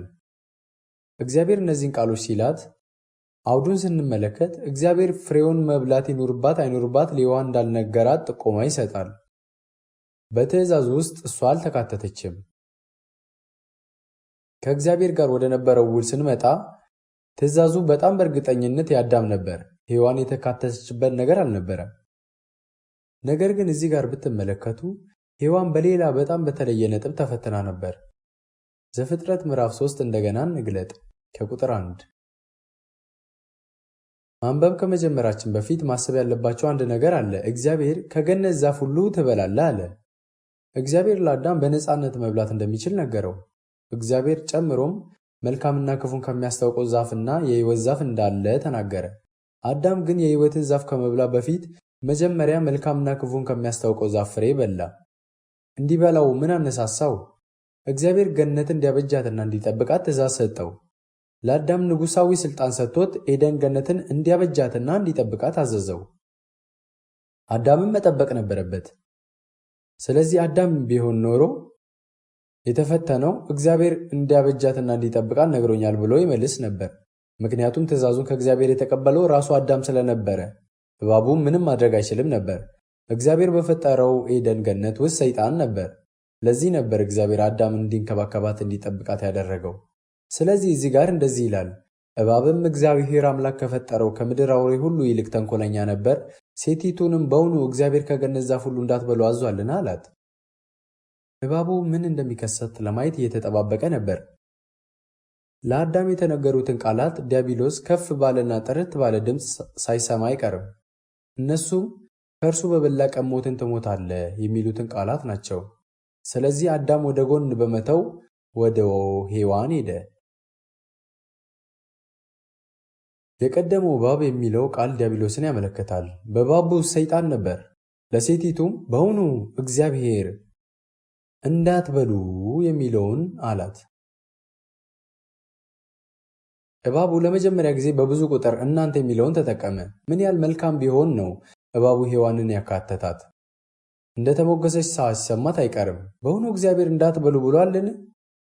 እግዚአብሔርን ሙሉ ለሙሉ አላስወጣውም፣ ግን በስውር ለእግዚአብሔር ዕውቅና በመስጠት እንዳይበሉ እንዳዘዘ ጠየቃት። ከዛም ሴቲቱ በገነት ካለው ከዛፍ ፍሬ እንበላለን አለች። እባቡ እግዚአብሔር በውኑ እንዳትበሉ አዟልን ብሎ ሲናገር የብዙ ቁጥር ቃል እናንተ የሚለውን ሐሳብ ሔዋን ሰምታለች። ብዙ ቁጥር የሆነው እናንተ ሁለትና ከዛ በላይ የሆኑ ሰዎችን ያመለክታል አይደለም? እኛ የሚለው ቃልም ሁለትና ከዛ በላይ የሆኑ ሰዎችን ያመለክታል አይደለም? ስለዚህ እባቡ በውኑ እግዚአብሔር እንዳትበሉ አዟልን ብሎ ጠየቀ። ከዛም ሔዋን እነዛን ቃሎች እያስተጋባቻቸው ይመስል እንደዛው እንዳሉ ተቀበለቻቸው። ወደ ተራራ ወጥታችሁ ወደ ሸለቆ የሆነ ነገር ብትሉ ድምፃችሁ በገደል ማሚቱ ተስተጋብቶ ሲመለስላችሁ ይሰማችኋል። በተመሳሳይ መንገድ እባቡም የተናገረው ንግግር መልስ ተቀበለ። በውኑ እግዚአብሔር እንዳትበሉ አዟልን ብሎ ጠይቆ የብዙ ቁጥር ሐሳብ ሲነሳም ሴቲቱ እንበላለን ብላ በብዙ ቁጥር መለሰችለት። ሴቲቱ የተሻለች ብልሁን ብትሆን ኖሮ አይሆንም፣ ያለ ባል የተሰጠ ትእዛዝ ነው፣ እግዚአብሔር ባሌን ያዘዘውን ትእዛዝ ነው፣ ነገሮችን ትክክል ማድረግ አለብህ፣ እኔን ፈጽሞ አይመለከተኝም፣ እኔን ስለዚህ እንዳታናገረኝ ብላ ትመልስ ነበር። ያም መልካም ጉዳይ ይሆን ነበር። ነገር ግን እባብ በውኑ እግዚአብሔር እንዳትበሉ አዟልን ሲል ሴቲቱን በገነት ካለው ከዛፍ ፍሬ እንበላለን አለችው። እንበላለን። ነገር ግን በገነት መካከል ካለው ከዛፍ ፍሬ እግዚአብሔር አለ እንዳትሞቱ ከእርሱ አትብሉ አትንኩትም። እዚህ ጋርም እግዚአብሔር ትእዛዝ ስትናገር ብዙ ቁጥር የሆነውን እናንተ የሚለውን ቃል በድጋሚ ተጠቀመች። ብዙ ቁጥር እናንተ የሚለውን ተጠቀመች አይደል? ይህ ሰይጣን ያስተዋወቃት ቃል ነው። እሷም እንዳትሞቱ አትብሉ አትንኩትም ብላ መለሰች። ምዕራፍ 2 ቁጥር 17ን በድጋሚ እንመልከት። ቁጥር 16 እና 17 እግዚአብሔር አምላክም ሰውን እንዲህ ብሎ አዘዘው፣ ከገነት ዛፍ ሁሉ ትበላለህ፣ ነገር ግን መልካምንና ክፉን ከሚያስታውቀው ዛፍ አትብላ፣ ከእርሱ በበላ ቀን ሞትን ትሞታለህና። ሴቲቱም ካለበለዚያ ትሞታላችሁ፣ ወይም አንዳንድ የመጽሐፍ ቅዱስ ትርጉሞች እንደሚሉት እንዳትሞቱ ነው ያለው። እንዳትሞቱ የሚለው ቃል የእግዚአብሔርን ቃል የሚያቃልል ነው አይደል? እግዚአብሔር ሞትን ትሞታለህ ነው ያለው። እሷ ግን እንዳትሞቱ ብላ አሳነሰችው። እንደዚህ ነው የዲያብሎስ ድምፅ የተዋወቀው። ሕይወታችሁን ስትኖሩ ተግዳሮቶች አሉ። መጽሐፍ ቅዱስን በትክክለኛው መንገድ በትክክል መመልከት አለባችሁ። ሰይጣን እንዴት ነው የሚያታልለው? ዘፍጥረት ምዕራፍ 1ን ስናነብ ስለ አንደኛው ቀን፣ ስለ ሁለተኛው፣ ስለ ሶስተኛው፣ ስለ አራተኛው፣ ስለ አምስተኛው እና ስለ ስድስተኛው ቀን እናነባለን። በስድስተኛው ቀን እግዚአብሔር እጅግ መልካም እንደነበረ አየ ይላል። በአንደኛው፣ በሶስተኛው፣ አራተኛው፣ አምስተኛው እና ስድስተኛው ቀን ደስተኛ ነበር። በሁለተኛው ቀን ግን አልተደሰተም። ጠፈርን በፈጠረ ጊዜ ከጠፈር በታች ያለውን ውሃ ከጠፈር በላይ ያለው ውሃ ሲለይ ደስተኛ አልነበረም። ለምን? ምክንያቱም አለቃ መልአክ የነበረውና እግዚአብሔርን ተቃውሞ የተጣለው ሰይጣን ኃጢአት የሰሩ ሌሎች መላእክቶች በጠፈር ውስጥ ነበሩ። በአየር ላይ ስልጣን ያለው አለቃ ነበር። በዛ በተረገመ ምክንያት ነው። እንደዛ ብዬ መጥራት እችላለሁ አይደል? ከጠፈሩ በላይ ያሉት ውኆች ወድቀው እግዚአብሔር እየተመለከተ ታላቅ ጎርፍ ፈጠሩ። አዳም ነፃ ፈቃዱን በአግባብ ካልተጠቀመበት ይህ ሊከሰት እንደሚችል እግዚአብሔር ያውቅ ነበር። እግዚአብሔር ጊዜ ከመጀመሩ በፊት ነበር። በሁለተኛው ቀን ላይ ሰይጣን በዛ ነበር። ስለዚህ እግዚአብሔር መልካም ነው አለ፣ ወይም መልካም እንደሆነ አየ አላለም። ባጭሩ ምንም ሳይል ነው ያለፈው። ዘፍጥረት ምዕራፍ 1 ቁጥር 6 እስከ 8 በአንድነት እናንብብ። እግዚአብሔርም በውኆች መካከል ጠፈር ይሁን፣ በውሃና በውሃ መካከል ይከፈል አለ። እግዚአብሔርም ጠፈርን አደረገ፣ ከጠፈርም በታችና ከጠፈር በላይ ያሉትን ውኆች ለየ። እንዲሁም ሆነ። እግዚአብሔር ጠፈርን ሰማይ ብሎ ጠራው። ማታም ሆነ ጠዋትም ሆነ ሁለተኛ ቀን። መልካም እንደሆነ አየ ይላል ወይስ አይልም? እስከ ስድስተኛው ቀን መልካም እንደሆነ አይቷል። በሁለተኛው ቀን ግን አልተደሰተም፣ ምክንያቱም ሰይጣን ስለመጣ ነው። ሰይጣን የፍጥረትን ሥርዓት አይቷል።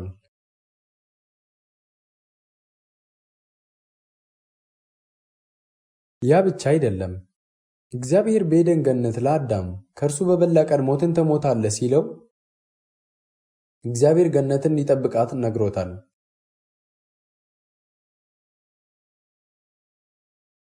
ምዕራፍ 2 ቁጥር 15 አንድ ላይ እናንብበው። እግዚአብሔር አምላክም ሰውን ወስዶ ያበጃትም ይጠብቃትም ዘንድ በዔድን ገነት አኖረው። አዎ እንዲያበጃትና እንዲጠብቃት ነገረው፣ ልክ እንደ ፖሊስ እንዲሆንላት። ነገር ግን ሰይጣን መልካምና ክፉ የሚያሳውቀውን ዛፍ ፍሬ ለሔዋን የራሱ ንብረት ይመስል አስተዋወቃት፣ እንድትበላውም አደረጋት። እንዴት ጎበዝ ነው! በውኑ እግዚአብሔር ከገነት ዛፍ ፍሬ ሁሉ እንዳትበሉ አዟልን ሲላት፣ በገነት ካለው ከዛፍ ፍሬ እንበላለን፣ ነገር ግን በገነት መካከል ካለው ከዛፍ ፍሬ እግዚአብሔር አለ እንዳትሞቱ ከእርሱ አትብሉ አትንኩትም አለችው። ይህ ውሸት ነበር። ይህ ባጭሩ በሔዋን ጆሮ ገብቶ በአፏ ቀስ እያለ የወጣ የሰይጣን የቃላት ጨዋታ ነበር።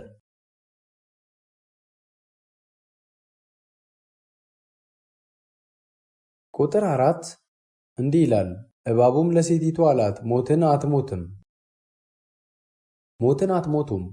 ይህን ማረጋገጫ ሰጣት። እግዚአብሔር በግልጽ ከእርሱ በበላ ቀን ሞትን ትሞታለህ ብሎ ነበር አይደል? ነገር ግን ሔዋን በጎዶሎ እርግጠኝነት እንዳትሞቱ ስትል ሰይጣን ይህን ማረጋገጫ ሰጣት፣ ሞትን አትሞቱም ብሎ። ቀጥሎ ቁጥር 5 ከእርሱ በበላችሁ ቀን ዓይኖቻችሁ እንዲከፈቱ እንደ እግዚአብሔርም መልካምንና ክፉን የምታውቁ እንድትሆኑ እግዚአብሔር ስለሚያውቅ ነው እንጂ። እንዲህ አለ፣ ዓይኖቻችሁ ይከፈታሉ እንደ እግዚአብሔርም ትሆናላችሁ።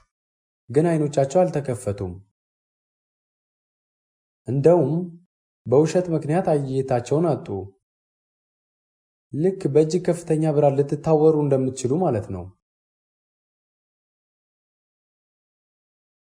ዓይኖቻቸው እግዚአብሔርን ለማየት ሊደፍሩ አልቻሉም።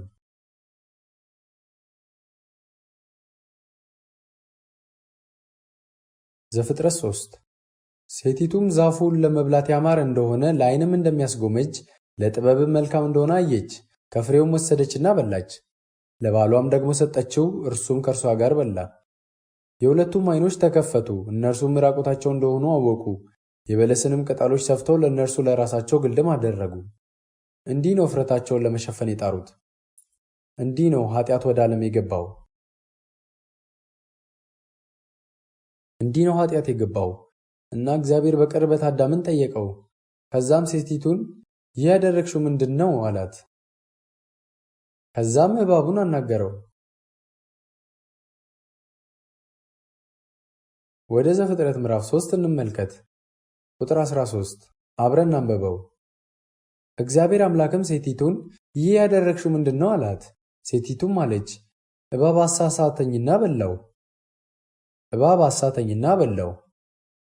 ይህ ነበር የሴቲቱ ሰበብ። ቀጥሎ ቁጥር 14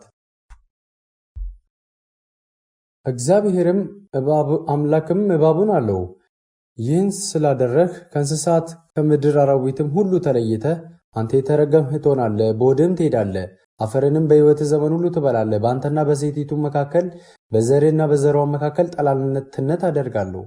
እርሱ ራስን ይቀጠቅጣል፣ አንተም ሰኮናውን ትቀጠቅጣለህ። ይህን ስናነብ የሚነሳው ጥያቄ ይቺ ሴት ማን እንደሆነች ነው። ይህስ እባብ ማን ነው? በመጽሐፍ ቅዱስ ውስጥ መላው እስራኤል ሕዝብ በሴት የተወከለበት ጊዜያት አሉ። እግዚአብሔርን እንደተወች አመንዝራ ሴት ሀገሪቷ የተገለጸችበት ጊዜያትም አሉ። እንደዛም ሆኖ እስራኤል የእግዚአብሔር ልጅ የተወለደባት እናት በመሆን በእርግጠኝነት አገልግላለች።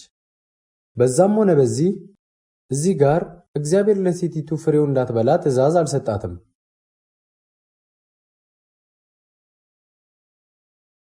ስለዚህም የሴቲቱ ዘር እንደሚወለድና በእርሱና በእባቡ ዘር መካከል ጠላትነት እንደሚኖር፣ የሴቲቱ ዘር የእባቡን ራስ እንደሚቀጠቅጥ፣ የእባቡም ዘር ደግሞ የሴቲቱን ዘር ሰኮና እንደሚቀጠቅጥ ተናገረ።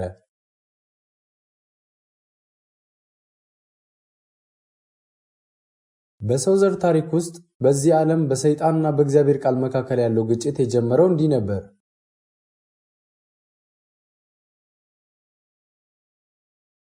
ስለዚህ እንዲህ ይላል፣ ኃጢአት በአንድ ሰው በአዳም ወደ ዓለም ገባ። በአንድ ምክንያት ባይሆን ኖሮ ኃጢአት እንዴት ወደ ዓለም ይገባ ነበር? እንዴትም ብትመለከቱ አዳምን ካስወጣችሁት ኃጢአት አይኖርም። እንደዛ ከሆነ አንድ ጎልቶ የሚወጣ ጉዳይ ከኃጢአት ጋር ምንም ግንኙነት የሌለው ሰው ወደ ምድር መላኩ ነው። እሱም የእግዚአብሔር ልጅ ኢየሱስ ክርስቶስ ነው።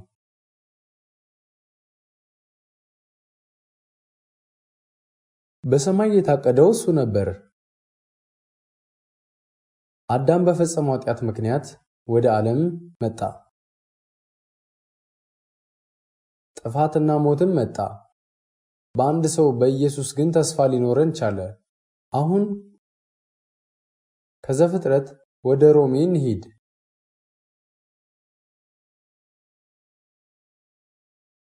ሮሜ ምዕራፍ 5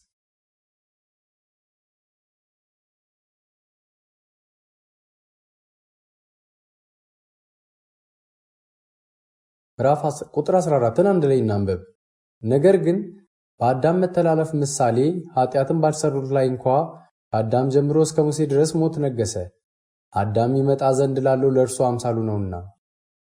ኃጢአት በአንድ ሰው በአዳም ምክንያት ወደ ዓለም ገባ። ስለዚህ ቁጥሮች ሁሉ በዚህ ቁጥር ውስጥ ለምን አዳም ይመጣ ዘንድ ላለው ለእርሱ አምሳሉ ነው ይላል?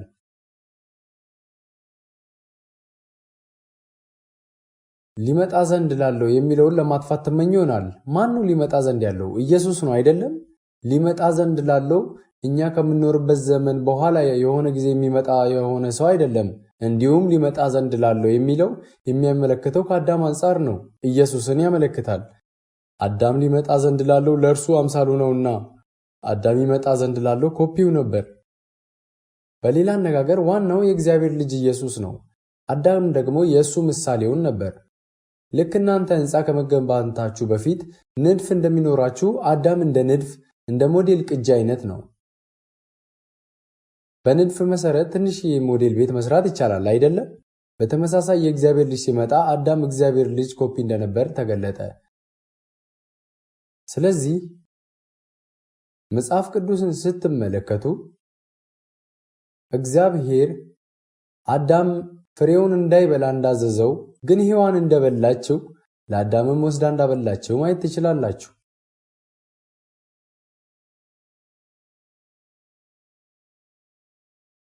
በዚህ ምድር እድለቢስ የሆነው የመጀመሪያው ሰው ነበር። ምክንያቱም እግዚአብሔር በግልጽ እንዳይበላ ነገረው። እሱ ግን እግዚአብሔር ለሱ የሰጠውና የወደዳት ሴት እንዲበላ አደረገችው። አዳም እግዚአብሔር ከእርሱ እንዳይበላ ነግሮኛል፣ አንቺ ሂጂና ብይ ውደቂም፣ እኔ ከሱ አልበላም ቢል ኖሮ ኃጢአት ወደ ዓለም አይገባም ነበር። አዳም ደስ የማያሰኝ ሰው ይሆን ነበር አይደል? ግን እንደዛ አይነት ሰው በላይ ደስ የማይል ሰው ሊኖር ይችላልን?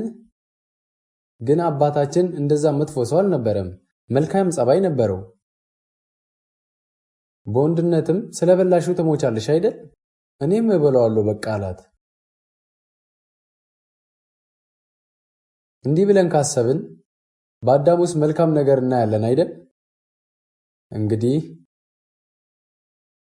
በጥንቃቄ መጽሐፍ ቅዱስን ስታነቡ ሰው ከኃጢአት ጋር አንዳች ግንኙነት እንዳልነበረው ግን ኃጢአት እንደፈጸመ ማየት ትችላላችሁ። ስለዚህም ሰዎች ይወለዳሉ፣ ኃጢአት ያደርጋሉ። በሰዎች ውስጥም ኦሪጂናል ኃጢአት አለ። ለእነዚህ ኃጢአተኞችም የሆነ ሰው ሊሞት መጣ። ስለዚህ የሞተው ሰው የሁለቱንም የሞቱ ሰዎች መንፈስ ሰብስቦ ያዘ። የጳውሎስ ስብከት ቃሎችን እንሰማለን። እንደ ንጽሕት ድንግል እናንተ ለክርስቶስ ለቀረበ ለአንድ ወንድ አጭቻችኋለሁና። የቤተ ክርስቲያን ታሪክ የጀመረው በሰው ዘር ታሪክ ውስጥ ነው። እሷም የክርስቶስ ሙሽራ ነች፣ ልክ ሔዋን ሙሽራ እንደነበረችው። እንዴት ነው አዳም ሊመጣ ዘንድ ላለው አምሳሉ የሆነው? የእግዚአብሔር ልጅ ወደ ዓለም የመጣው ከኃጢአት ጋር አንዳች ግንኙነት ሳይኖረው ነው። አዳም ኃጢአትን ለዓለም አስተዋወቀ። ግን አዳም ሊመጣ ዘንድ ላለው ለእርሱ አምሳሉ ነው ይላል። በሴቲቱ ምክንያት ስለተፈጸመው ኃጢአት ሲመጣ አዳም ሞትን ቀመሰ፣ ሕመምንም ቀመሰ። እናም እንስሳ ተገድሎ ደሙ ፈሶ የቁርበት ልብስ ተዘጋጀ። ይህ ሁሉ ግን የተፈጠረው ኃጢአት በተሰራበት ጊዜ ነበር። ግን ከዛ በፊት ወደ ዘፍጥረት ምዕራፍ 2 እንሂድ።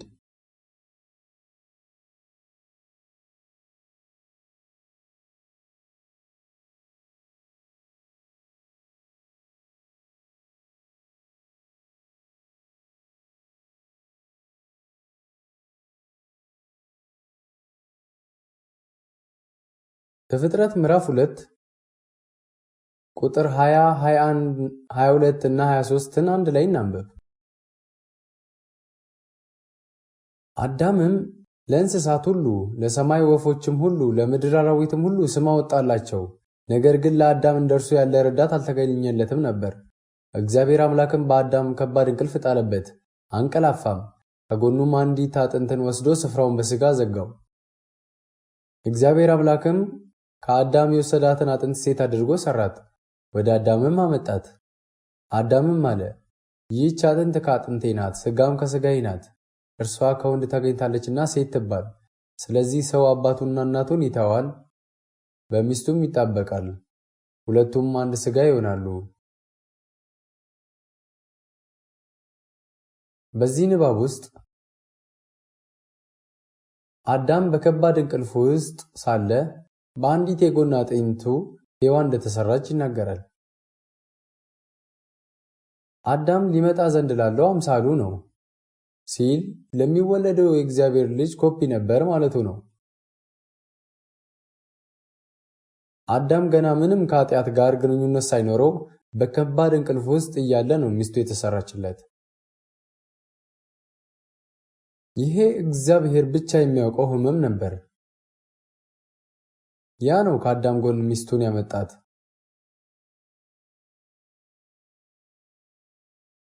አዲስ ኪዳንን ስናነብ ኢየሱስ በመስቀል ላይ ተሰቅሎ እያለ ጎኑን እንደተወጋ እናነባለን። ቤተ ክርስቲያን ማለት የክርስቶስ ሙሽራ ጎኑን የወጋው ጦር በማለፍ ምክንያት ተወለደች። በዚህ አኳኋን አዳም በግልጽ ሁኔታ ሊመጣ ላለው የእግዚአብሔር ልጅ ኮፒ ነበር።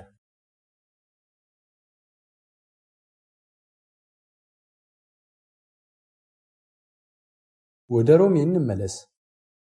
ምዕራፍ 5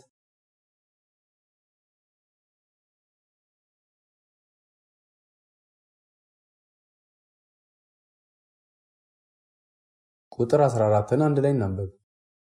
ነገር ግን በአዳም መተላለፍ ምሳሌ ኃጢአትን ባልሰሩት ላይ እንኳ ከአዳም ጀምሮ እስከ ሙሴ ድረስ ሞት ነገሰ። አዳም ይመጣ ዘንድ ላለው ለእርሱ አምሳሉ ነውና። ቀጥሎ ቁጥር 15 ነገር ግን ስጦታው እንደ በደሉ መጠን እንደዚያው አይደለም፣ በአንድ ሰው በደል ብዙዎች ሞተዋልና፣ ነገር ግን የእግዚአብሔር ጸጋና በአንድ ሰው በኢየሱስ ክርስቶስ ጸጋ የሆነው ስጦታ ከዚያ ይልቅ ለብዙዎች በዛ። እነዚህን ቁጥሮች በጥንቃቄ ስንመለከት በቁጥር 15 ላይ ነገር ግን ስጦታው እንደሚል ማየት እንችላለን። ይህ ክፍያ የሌለበትን ነፃ ስጦታ ያመለክታል። ስጦታው እንደ በደሉ መጠን እንደዚያው አይደለም፣ ከበደሉ ይለያል ማለቱ ነው። በሌላ ቋንቋ ይለያል ማለቱ ነው። በአንድ ሰው በደል ብዙዎች ሞተዋልና። ሞት ወደ ሰዎች ሁሉ በአዳም ምክንያት ነው የመጣው። የእግዚአብሔር ጸጋ በአንድ ሰው በኢየሱስ ክርስቶስ ጸጋ የሆነው ስጦታ ከዚህ ይልቅ ለብዙዎች በዛ። ስጦታው በተትረፈረፈ ሁኔታ እንደተሰጠ እየተናገረ ነው።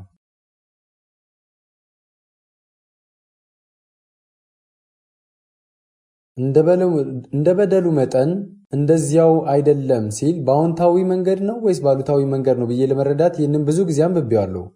ብቸኛው ልዩነቱ ኃጢአት ወደ ዓለም ገብቶ ለሰው ዘር የተዋወቀው በአዳም በደል ምክንያት ነው። ማለትም ኃጢአት ወደ ሰው ዘር የገባው በአዳም በኩል ነበር። አሁን ግን እንደ አዳም በደል አይደለም። ነገር ግን ስጦታው እንደ በደሉ መጠን እንደዚያውም አይደለም።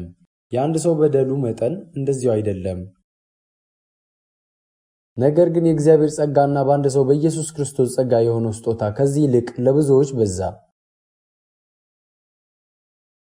እዚህ ጋር በጥንቃቄ ስትመለከቱ የአንድ ሰው ጸጋ ማለትም የኮፒው ሳይሆን እውነት የሆነው የመጣው ሰው ጸጋ ለብዙዎች በዛ። እየተናገረ ያለው ኃጢአት ወደ ሰው ዘር የመጣበትን መንገድ፣ አዳም ኃጢአት በመስራቱ ምክንያት ሰውን ኃጢአት አገኘው። ሰውም ኃጢአትን የሚሰራ ሆነ። ነገር ግን ከዚህ ይልቅ ዋናው አስፈላጊ ነገር የእግዚአብሔር ልጅ ውድ ስጦታ ለብዙዎች እንደበዛ ነው። ብዙ ኃጢአተኞች እንደተወለዱ ነገር ግን የእግዚአብሔር ስጦታ እንደተሰጣቸው ስናስብ ምንም ሰበብ በእግዚአብሔር ፊት እንደሌለን እንገነዘባለን። ምክንያቱም ይሄ ልናመሰግንበት የሚገባን ነገር ስለሆነ ነው። ለማያምኑ እርግማን፣ ለአማኞች ግን እጅግ አስደናቂ በረከት ነው። ማንስ ሊያውቀው ይችላል? ቁጥር 16 እንዲህ ይላል፣ አንድ ሰውም ኃጢአትን በማድረጉ እንደሆነ መጠን እንደዚያው ስጦታው አይደለም። ስጦታ ማለት ጸጋው፣ በጸጋ የተሰጠ ስጦታ። አንድ ሰውም ኃጢአትን በማድረጉ እንደሆነው መጠን እንደዚያው ስጦታ አይደለም። ፍርድ ከአንድ ሰው ለኩነኔ መጥቷልና፣ ስጦታው ግን በብዙ በደል ለማጽደቅ መጣ። የእግዚአብሔርን ነጻ ስጦታ በተመለከተ ኃጢአት ወደ ዓለም በአንድ ሰው እንደገባ ብዙ ሰዎች በኃጢአት እንደወደቁና ኃጢአት እንደፈጸሙ፣ ነገር ግን የእግዚአብሔር ያለ ክፍያ የሆነው ነጻ ጸጋ ወደ መቀበል የመጡ ጽድቅን እንዳገኙ ነው የሚናገረው። የተለየ እንደሆነ ሁለት ጊዜ ተገልጿል። እዚህ ጋር ቁጥር 15 ነገር ግን ስጦታው እንደ በደሉ መጠን እንደዚያው አይደለም ይላል። ቁጥር 16 ደግሞ አንድ ሰውም ኃጢአትን በማድረጉ እንደሆነው መጠን እንደዚያው ስጦታው አይደለም ይላል። በበደሉ ምክንያት ሰው በኃጢአት ተሸነፈ፣ ኃጢአትም ወደ ሰው ታሪክ ገባ እያለ ነው። ነገር ግን በአንድ ሰው በኢየሱስ ክርስቶስ የእግዚአብሔር ጸጋ ለብዙዎች በዛ። በሱ ምክንያት ጸደቁ ሲል አዳም ምንም ባያደርግ ኖሮ፣ ማለትም አዳም ኃጢአትን ሳያደርግ ልጆች ቢኖሩት ኖሮ ሰው ኃጢአት አያውቅም ነበር፣ ደግሞ ይሆን ነበር። ግን ደግሞ ሰው የዘላለሙ መንግሥት ዜጋ አይሆንም ነበር። ወደ ዘላለሙ መንግሥት ሰው መሄድ አይችልም ነበር። ባጭሩ ልክ እንደ አንድ ፍጡር ለረጅም ዘመን ይኖር ነበር። ሕያው ሰው ሆኖ ብቻ ሕይወቱን በሥጋ ይኖር ነበር። ሕያው ነፍስ ያለው ሆኖ በሚሉት ቃላት እንደተገለጸው እዚህ ጋር ስጦታው የተለየ ነው ይላል። ማለትም ፍጹም ነፃ የሆነው የእግዚአብሔር ስጦታ የዘላለም ሕይወትን መቀበልና የእግዚአብሔር ልጅ መሆንን ያመለክታል።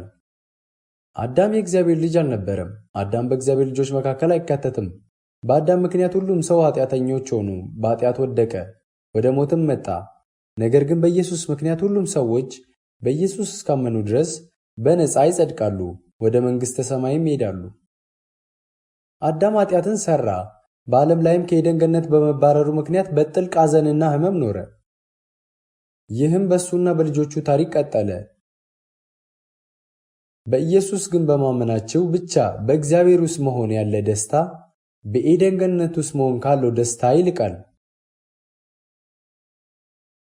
መጽሐፍ ቅዱስ ይህንን ዘላለማዊ በረከት ስለመቀበል ይናገራል።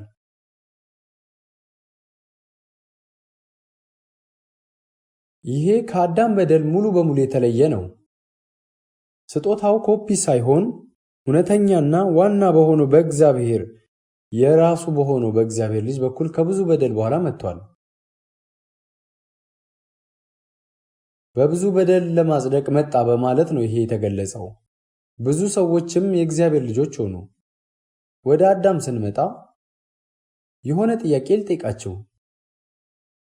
እስኪ በእውነታው ዓለም ሊሆን የማይችል የሆነ ነገር ላስብ እንበልና አንድ ሰው የፖም ዘር ተከለ፣ በመኸር እንደ ፈጣሪ ፈቃድ ተለወጠ እንበልና ወደ ዓለማችን ውድ ፍሬነት ተለወጠ እንበል። ይህ ቢከሰት ያ ሰውዬ ማለትም ገበሬው በጣም እድለኛ ነው ወይስ አይደለም? በጣም እድለኛ ነው አይደል? አዳም የፍጥረት አንዱ አካል ነበር። ኃጢአትን ሰራ፣ ልጆቹም ተወለዱ። ሁሉም ለሞቱ የተወሰኑ ኃጢአተኞች ነበሩ። እዛ ጋር መሐሪው እግዚአብሔር ልጁን ላከ። ሔዋን ኃጢአት ስታደርግ አዳምም አብሮ ፍሬውን እንደበላ ከእርግማኑም በታች እንደሆነ በሰው አካል የመጣው የእግዚአብሔር ልጅ ኃጢአት የሰራውን ሰው ኃጢአት በእሱ ተሸከመ። በተሸከመም ጊዜ እግዚአብሔር ሰውን ስለ ኃጢአቱ ተጠያቂ አላደረገውም። የሔዋን ኃጢአተኛ ሆነችም አልሆነችም አዳም ኃጢአት ከመስራቱ በፊት ከአዳም ሰውነት ከጎኑ አንዲት አጥንት ተወስዶ ነው ሔዋን የተሰራችው። በተመሳሳይ የእግዚአብሔር ልጅ የኢየሱስ ክርስቶስ ሙሽራ የሆነችው ቤተ ክርስቲያን ተሰራች። ኃጢአተኛ በሆነው አዳም በደል አይነትም አይደለም ታዲያ ይህ የተከናወነው። እንደ ግለሰብ ሰዎች ሁሉ ለጥፋት ተወስነው ነበር።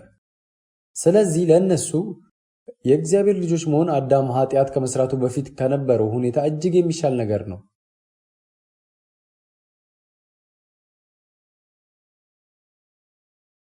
በሰው እይታ የሰማያዊ መንግስት ወይም የዘላለም ሕይወት ከአስፈላጊነት ላይታያችሁ ይችላል።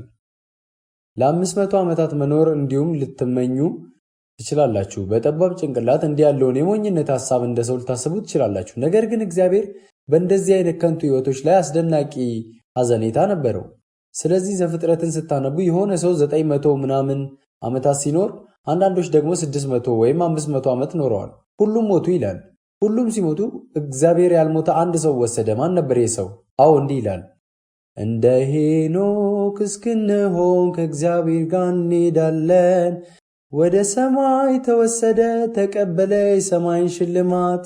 እሱ እንደሄደ በእምነት እንሄዳለን፣ ደረጃ በደረጃ ከክርስቶስ ጌታችን ጋር። በዚህ መንገድ የሚነጠቁ ሰዎችን ለመለየት ነበር። ምንም እንኳን ዲያብሎስ ሰውን አቃሎት አዳም ኃጢአት ቢያደርግም የእግዚአብሔር ዕቅድ ዲያብሎስን አስደንግጦታል። የእግዚአብሔር ልጅ መንፈስ በኃጢአት በወደቁና እየሞቱ በነበሩ ብዙ ሰዎች መሃል ልብ ላከ። እናም ሁሉንም አጸደቃቸው። በእግዚአብሔር ልጅ በኩልም ወደ እግዚአብሔር መንግሥት መግባት የሚችሉ የራሱ ሕዝብ አደረጋቸው።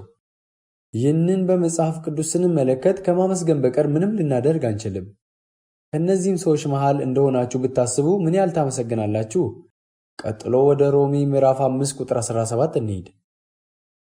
በአንዱም በደል ሞት በአንዱ በኩል ከነገሰ፣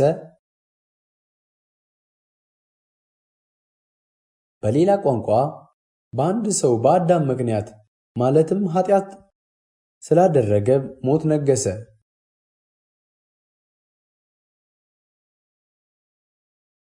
በአዳም በኩል እንደ ንጉሥ ሆኖ ኖሯል። ሞት ገዛ ነው እያለ ያለው። ይልቁን የጸጋን ብዛትና የጽድቅን ስጦታ ብዛት የሚቀበሉ በአንዱ በኢየሱስ ክርስቶስ በኩል በሕይወት ይነግሳሉ። በዚህ ቁጥር በአንድ ሰው በአዳም ምክንያት በአንዱም በደል በአዳም በደል ሞት በአንዱ በኩል ነገሰ። ሞት በአንድ ሰው በአዳም በኩል ነገሰ። ሞት ገዛ ማለትም ሞት ነገሰ። ስለዚህ ይልቁን የጸጋን ብዛትና የጽድቅን ስጦታ ብዛት የሚቀበሉ በአንዱ በኢየሱስ ክርስቶስ በኩል በሕይወት ይነግሳሉ። በአንድ ሰው በኢየሱስ ክርስቶስ በኩል በዘላለም ሕይወት ከዘላለም እስከ ዘላለም እነሱ ይነግሳሉ።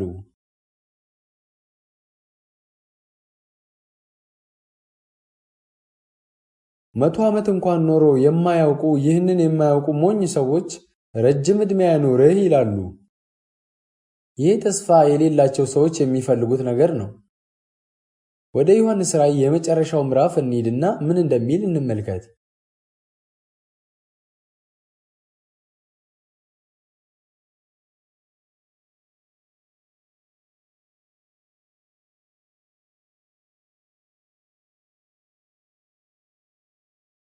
ራእይ ምዕራፍ 22 ቁጥር 53 አንድ ላይ እናንብብ።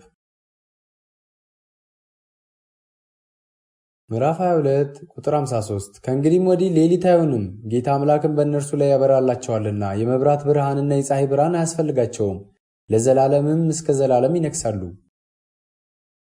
ከዘላለም እስከ ዘላለም እሱ ይነግሳል፣ እነሱም ይነግሳሉ። በሌላ ቋንቋ ከእግዚአብሔር ልጅ ከኢየሱስ ክርስቶስ ጋር ከዘላለም እስከ ዘላለም ይነግሳሉ ሲል ይሄ የተሰጠን በረከታችን እንደሆነ ልንገነዘብ ይገባል፣ ልናመሰግንም ይገባል።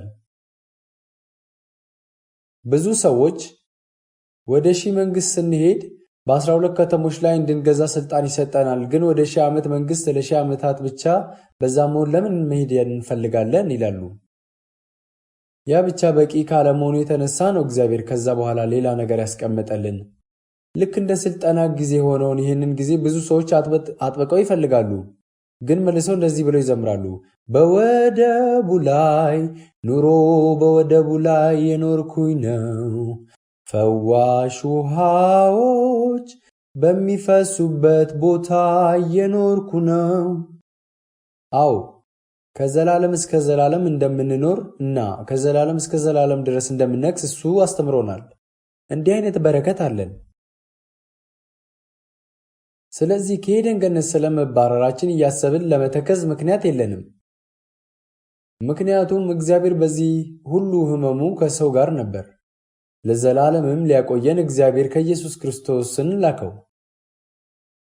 ቀጥሎ ወደ ምዕራፍ 5 እንመለስ።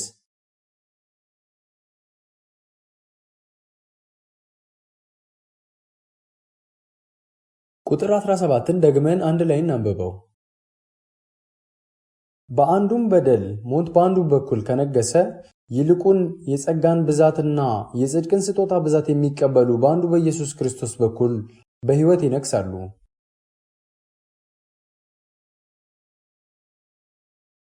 በሕይወት ከክርስቶስ ጋር የምንነግሰው ከጸናን እንደሆነ ልብ ልንል ያስፈልጋል። ይህ እንደዚህ ዓለም ረብ የለሽ ነገሮች አይነት አይደለም። ቀጣይ ሮሜ ምዕራፍ 5 ቁጥር 18ን አንድ ላይ እናንብብ። እንግዲህ በአንድ በደል ምክንያት ፍርድ ለኩነኔ ወደ ሰው ሁሉ እንደመጣ እንዲሁም በአንዱ ጽድቅ ምክንያት ስጦታው ሕይወትን ለማጽደቅ ወደ ሰው ሁሉ መጣ። ቀጥሎ ቁጥር 19 በአንዱ ሰው አለመታዘዝ ብዙዎች ኃጢአተኞች እንደሆኑ እንዲሁ ደግሞ በአንዱ መታዘዝ ብዙዎች ጻድቃን ይሆናሉ። ዋው! ምን አይነት አስደናቂ መልእክት ነው! ይህ ትንሽ ክፍል ለሁለት ቁጥሮች ተከፍሏል፣ ግን ሁለቱም አንድ አይነት መልእክት አላቸው። እዚህ ጋር ቁጥር 18ን ስትመለከቱ ግን እንግዲህ በአንዱ በደል ምክንያት ፍርድ ለኩነኔ ወደ ሰው ሁሉ መጣ፣ እንዲሁም በአንዱ ጽድቅ ምክንያት። የማን ጽድቅ ነው ይሄ? በኢየሱስ በኩል ሕይወትን ለማጽደቅ ወደ ሰው ሁሉ መጣ። ሕይወት ሲል ስለ መተንፈስና አለመተንፈሳችን ነው የሚያመለክተውን? አዳም መሞት አላስፈለገውም ነበር ለማለት ነውን? ወይስ እንዲህ በሚሉት ጥቅሶች የተገለጸውን ሕይወት ነው የሚያመለክተው? የተመለከትነው በዓይኖቻችን ያየነው እጆቻችን የዳሰሱትን ሕይወት ቃል እንመሰክራለን። ደግሞም በእርሱ ሕይወት ነበረች፣ አዎ የዘላለም ሕይወት። እንግዲህ በአንዱ በደል ምክንያት ፍርድ ለኩነኔው ወደ ሰው ሁሉ እንደመጣ እንዲሁም በአንዱ ጽድቅ ምክንያት ስጦታው ሕይወት ለማጽደቅ ወደ ሰው ሁሉ መጣ። ለማጽደቅ ሲል የዘላለም ሕይወት ወደ ሰዎች ሁሉ ተላልፈዋል ለማለት ነው። የዘላለም ሕይወት አላቸው እያለን ነው። በእርሱ የሚያምን የዘላለም ሕይወት ይኖረው እንጂ እንዳይጠፋ እግዚአብሔር አንድያ ልጁን እስኪሰጥ ድረስ ዓለሙን እንዲሁ ወዶአልና። ይህ የዘላለም ሕይወት እውነት እውነት እላችኋለሁ ቃሌን የሚሰማ የላከኝንም የሚያምን የዘላለም ሕይወት አለው። የዘላለም ሕይወት እሰጣቸዋለሁ፣ እነርሱም ፈጽሞ አይጠፉም። ይህ የዘላለም ሕይወት እንግዲህ በአንዱ በደል ምክንያት ፍርድ ለኩነኔ ወደ ሰው ሁሉ እንደመጣ እንዲሁም በአንዱ ጽድቅ ምክንያት ስጦታው ሕይወት ለማጽደቅ ወደ ሰው ሁሉ መጣ። እውነተኛ ሕይወት እንዳለን ይናገራል። ይህ የአዳም ሕይወት አይደለም። ቀጥሎ በአንድ ሰው አለመታዘዝ ብዙዎች ኃጢአተኞች እንደሆኑ እንዲሁ ደግሞ በአንዱ መታዘዝ ብዙዎች ጻድቃን ይሆናሉ። እንዴት አንድ ሰው እንዳልታዘዘ አይተናል አይደለም? ከእርሱ እንዳትበላ ካዘዝኩህ ዛፍ በውኑ በላህን ብሎ እግዚአብሔር ጠየቀው አይደለም? እግዚአብሔር ከእርሱ በበላ ቀን ሞትን ትሞታለህ ብሎት ነበር።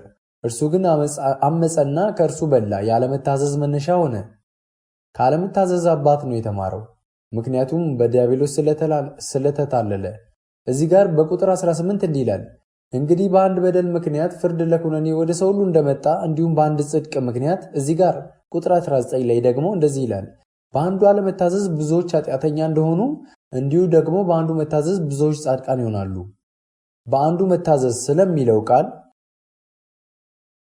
የብሉይ ኪዳን ሁሉም ቃሎች በድሮ ጊዜ እግዚአብሔር ያቀዳቸው የነበሩት የቃል ኪዳን ትንቢት ቃሎች ስለ ኢየሱስ መወለድ ይናገራሉ። ኢየሱስ የመጣው በእነዚህ ቃሎች መሰረት ሲሆን የኖረውም በእነዚህ ቃሎች መሰረት ነው። ባደረገው ነገርም እነዚህን ቃሎች ተከትሏል። በሰዎች ሲሾፍበትና ሲተች አባቴ እስካሁን ይሰራል፣ እኔም እሰራለሁ አለ። በእነዚህ ቃሎች መሰረት ነው የኖረው። የመስቀል ሞት በእነዚህ ቃሎች መሰረት ሲመጣ ፍቃድህን ላደርግ መጥቻለሁ ብሎ ጸለየ። በብሉይ ኪዳን የተጻፉትን ቃሎች ተከተለ፣ ታዘዘም። በዛም ጊዜ በመስቀል መንጠልጠልን ብቻ አልነበረም መታዘዝ ያካተተው። እንደውም ኢየሱስ ሁሉም መጽሐፍ ስለ እርሱ እንደሚመሰክሩ ተናገረ። እንዳለውም በብሉይ ኪዳን ሁሉ ያሉ መጽሐፍ ቃሎች ሁሉም ወደ ኢየሱስ የሚጠቁሙ ነበሩ። የብሉይ ኪዳን አምላክም ማለትም የድሮውን ኪዳን የሰጠው ይህንን የድሮ ኪዳን ለመፈጸም ልጁን ላከ። በድሮውን ኪዳን በተጻፈው መሰረት ልጅ ሊሞት ሲል በእግዚአብሔር ፊት ከብርቱ እንባ ጋር እንዲህ ብሎ ለመነ። ይቺ ጽዋ ከኔ ትለፍ፣ የኔ ፍቃድ አይሁን ያንተ እንጂ። ይሄ የሆነው ከነበረበት ብርቱ ስቃይ የተነሳ ነው።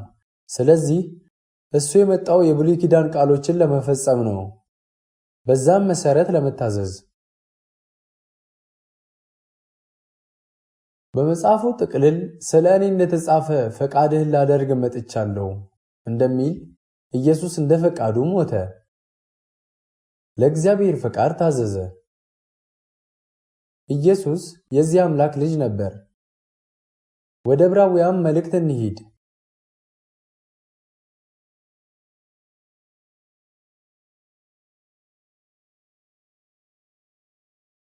ዕብራውያን ምዕራፍ 5 ቁጥር 7 እና 8 አንድ ላይ እናንብብ። እርሱም በሥጋው ወራት ከሞት ሊያድነው ወደሚችል ከብርቱ ጩኸትና ከእንባ ጋር ጸሎትንና ምልጃን አቀረበ። እግዚአብሔርም ስለ መፍራቱ ተሰማለት። ምንም ልጅ ቢሆን ከተቀበለው መከራ መታዘዝን ተማረ።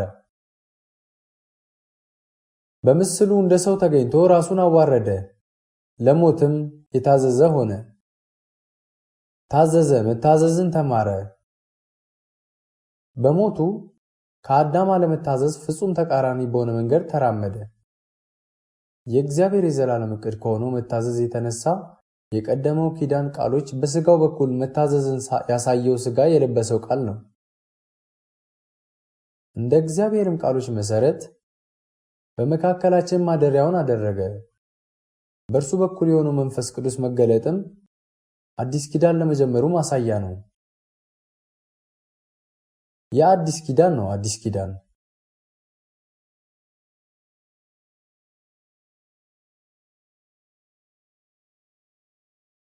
የአዲስ ኪዳን ነው። አዲስ ኪዳን ወደ ሮሜ ምዕራፍ 5 እንመለስ። ቁጥር 19 ላይ አንድ ላይ እናንብብ።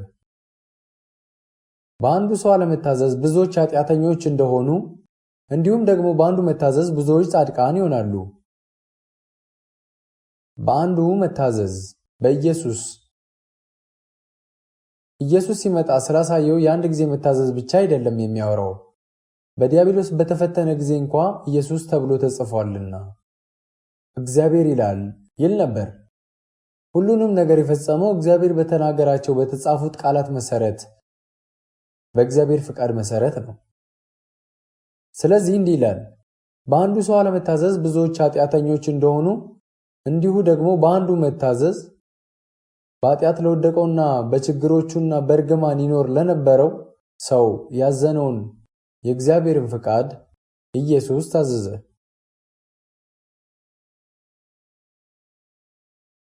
በእነዚህ ቃሎች መሰረት ኢየሱስ ታዘዘ፣ ሞተም፣ ከሙታንም ተነሳ። ስለዚህ መጽሐፍ እንደሚል ሞተ፣ መጽሐፍ እንዳለም ተነሳ ሲል ትክክል ነው። ወደ አንደኛ ቆሮንቶስ ምዕራፍ 15 እናምራ።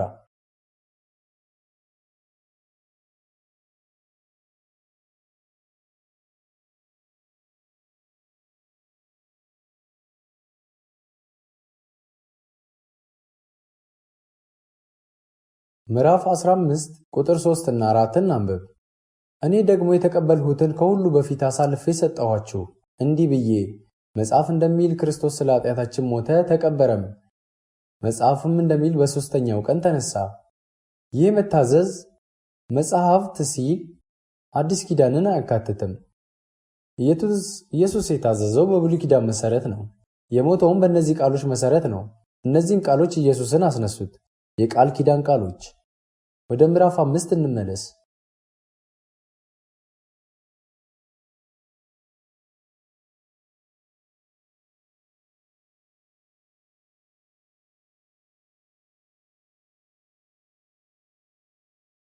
በጣም ውድ ስለሆነ ወደ ሌላ ከመሄዳችን በፊት እስቲ ደግመን እናንብበው።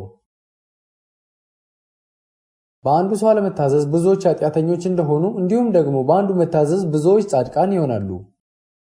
አንድ ሰው እሱም አዳም ኃጢአተኛ በመሆኑ ምክንያት ቁጥር ስፍር የሌላቸው ሰዎች ኃጢአተኞች ሆኑ። አሁን ግን በኢየሱስ ምክንያት ጻድቅ ለመሆን ብቁ ናቸው። ወደፊት የሆነ ጊዜ ላይ ፍጹም ጻድቅ የሆኑ ሰዎች ሆነን እስከምንኖር ጊዜ ድረስ ኃጢአት አሁንም በስጋችን ላይ ተለጥፏል። በመንፈሳችን ግን እንደ እግዚአብሔር ልጆች ዕውቅና ተሰጥቶናል። ቀጥሎ በደልም እንዲበዛ ሕግ ጭምር ገባ። ዳሩ ግን ኃጢአት በበዛበት ጸጋ ከመጠን ይልቅ በለጠ። ሕጉ ተሰጠ፣ ሕጉ ገባ። ሕግ በሰው ዘር ታሪክ ውስጥ የገባው በደል እንዲበዛ ነው።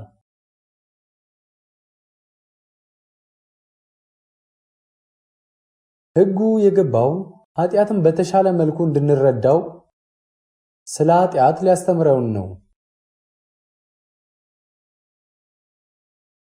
ሕግ የገባው ሰዎች ኃጢአትን ለይተው እንዲያውቁት ነው።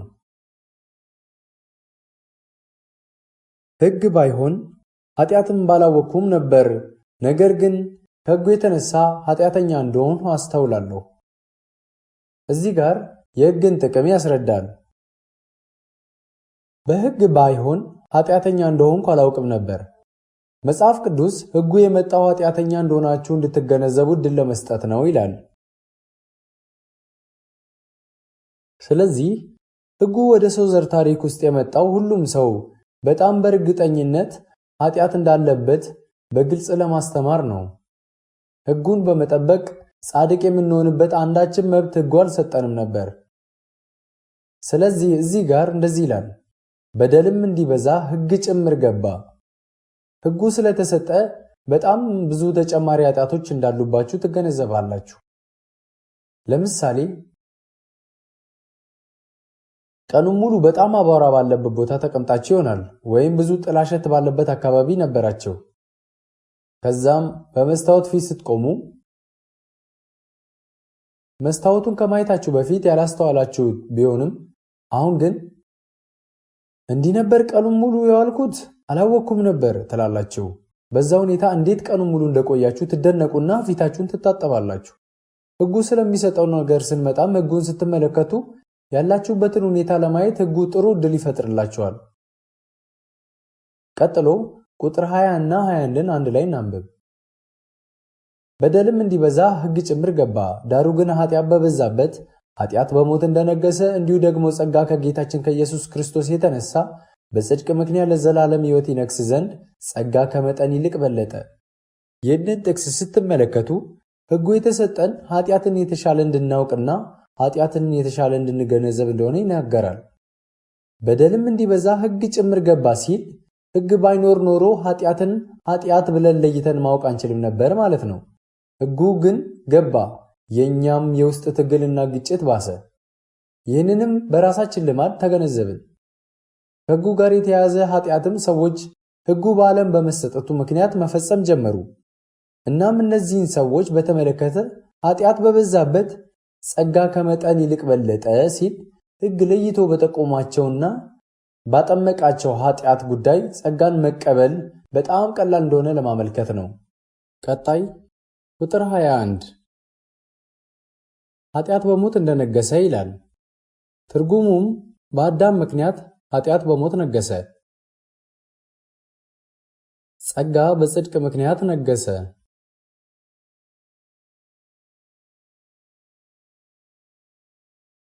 ማለትም የእግዚአብሔር ጸጋ በእግዚአብሔር ጽድቅ በኩል ይነግሣል። ጸጋ፣ የእግዚአብሔር ጸጋ ከኢየሱስ ክርስቶስ የተነሳ ለዘላለም ሕይወትን ለማምጣት። ኃጢአት በሞት ነገሰ፣ እናም ሁሉንም የሰው ዘር ገደለ። ሁሉንም የሰው ዘር ለዘላለም ፍርድ ወሰነ። ነገር ግን በተቃራኒው ጸጋ በጽድቅ ነገሰ። በክርስቶስ ጽድቅ በኩል የተሰጠው ጸጋ ሁሉም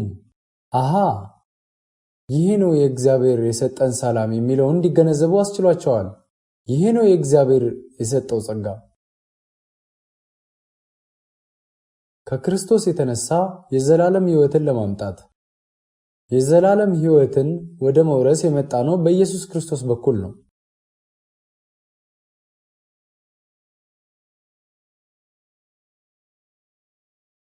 ይህን ዘላለማዊ በረከት እንደምናጣጥመው መጽሐፍ ቅዱስ ቃል ገብቷል።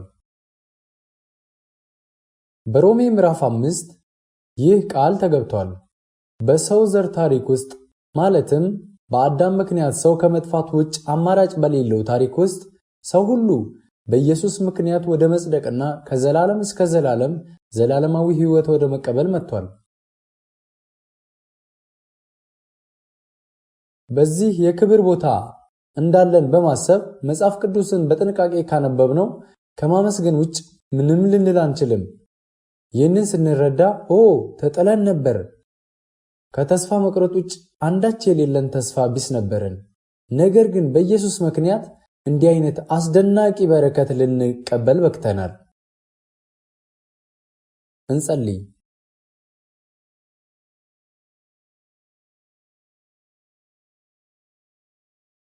ቅዱስ እግዚአብሔር በእውነት እናመሰግንሃለን። ለምን በዚህ ዓለም እንደተወለድን ወይም እንደምንኖር ወይም መኖር እንዳለብን አናውቅም ነበር። የመንፈሳችን መንገድ የሞት መንገድ ነበር። የመንፈሳችንም ዓይኖች ተዘግተው ነበር። እግዚአብሔርንም ፈጽሞ አላወቅነውም። ግን በቅዱስ ቃሎች በኩል ጌታ ሆይ ወደ እግዚአብሔር ማየት ችለናል። በእግዚአብሔር ቃል በኩል ኢየሱስ ራሱ አዳኛችን እንደሆነ ልናምን ችለናል። ቅዱስ ፍቅርህ በኢየሱስ በኩል ስለተገለጠ እናመሰግናለን። ወደ ማመን የመጣነው ያመንን የእግዚአብሔር ልጆች ነን። የቤተሰብ አባላት ስለሆንን በእውነት እናመሰግናለን። ጌታ ሆይ የምናመሰግንበት ግልጽ ምክንያት ሰጥተናል፣ ግን በፊትህ ትንሽ ትኩረት ብቻ እንሰጣለን። በልባችን የምንያዝባቸው ቀናት ብዙ ናቸው። ልክ እንደ ሁሉም ሰው እንሆናለን። ግን ደግመን ጌታ ሆይ በእውነት እናመሰግንሃለን። በዚህ ዘላለማዊ በረከት ውስጥ ስላቀፍከን፣ በቃሎች ሁሉም ስለሞላህን ጌታ ሆይ እናመሰግንሃለን። ልባችንን ወደ አንተ እንዲመለስ እና ብዙ ላንተ እንድንሰራ እባክህ ሁላችንንም ጌታ ሆይ ምራን። በኢየሱስ ስም ጸለይን። አሜን።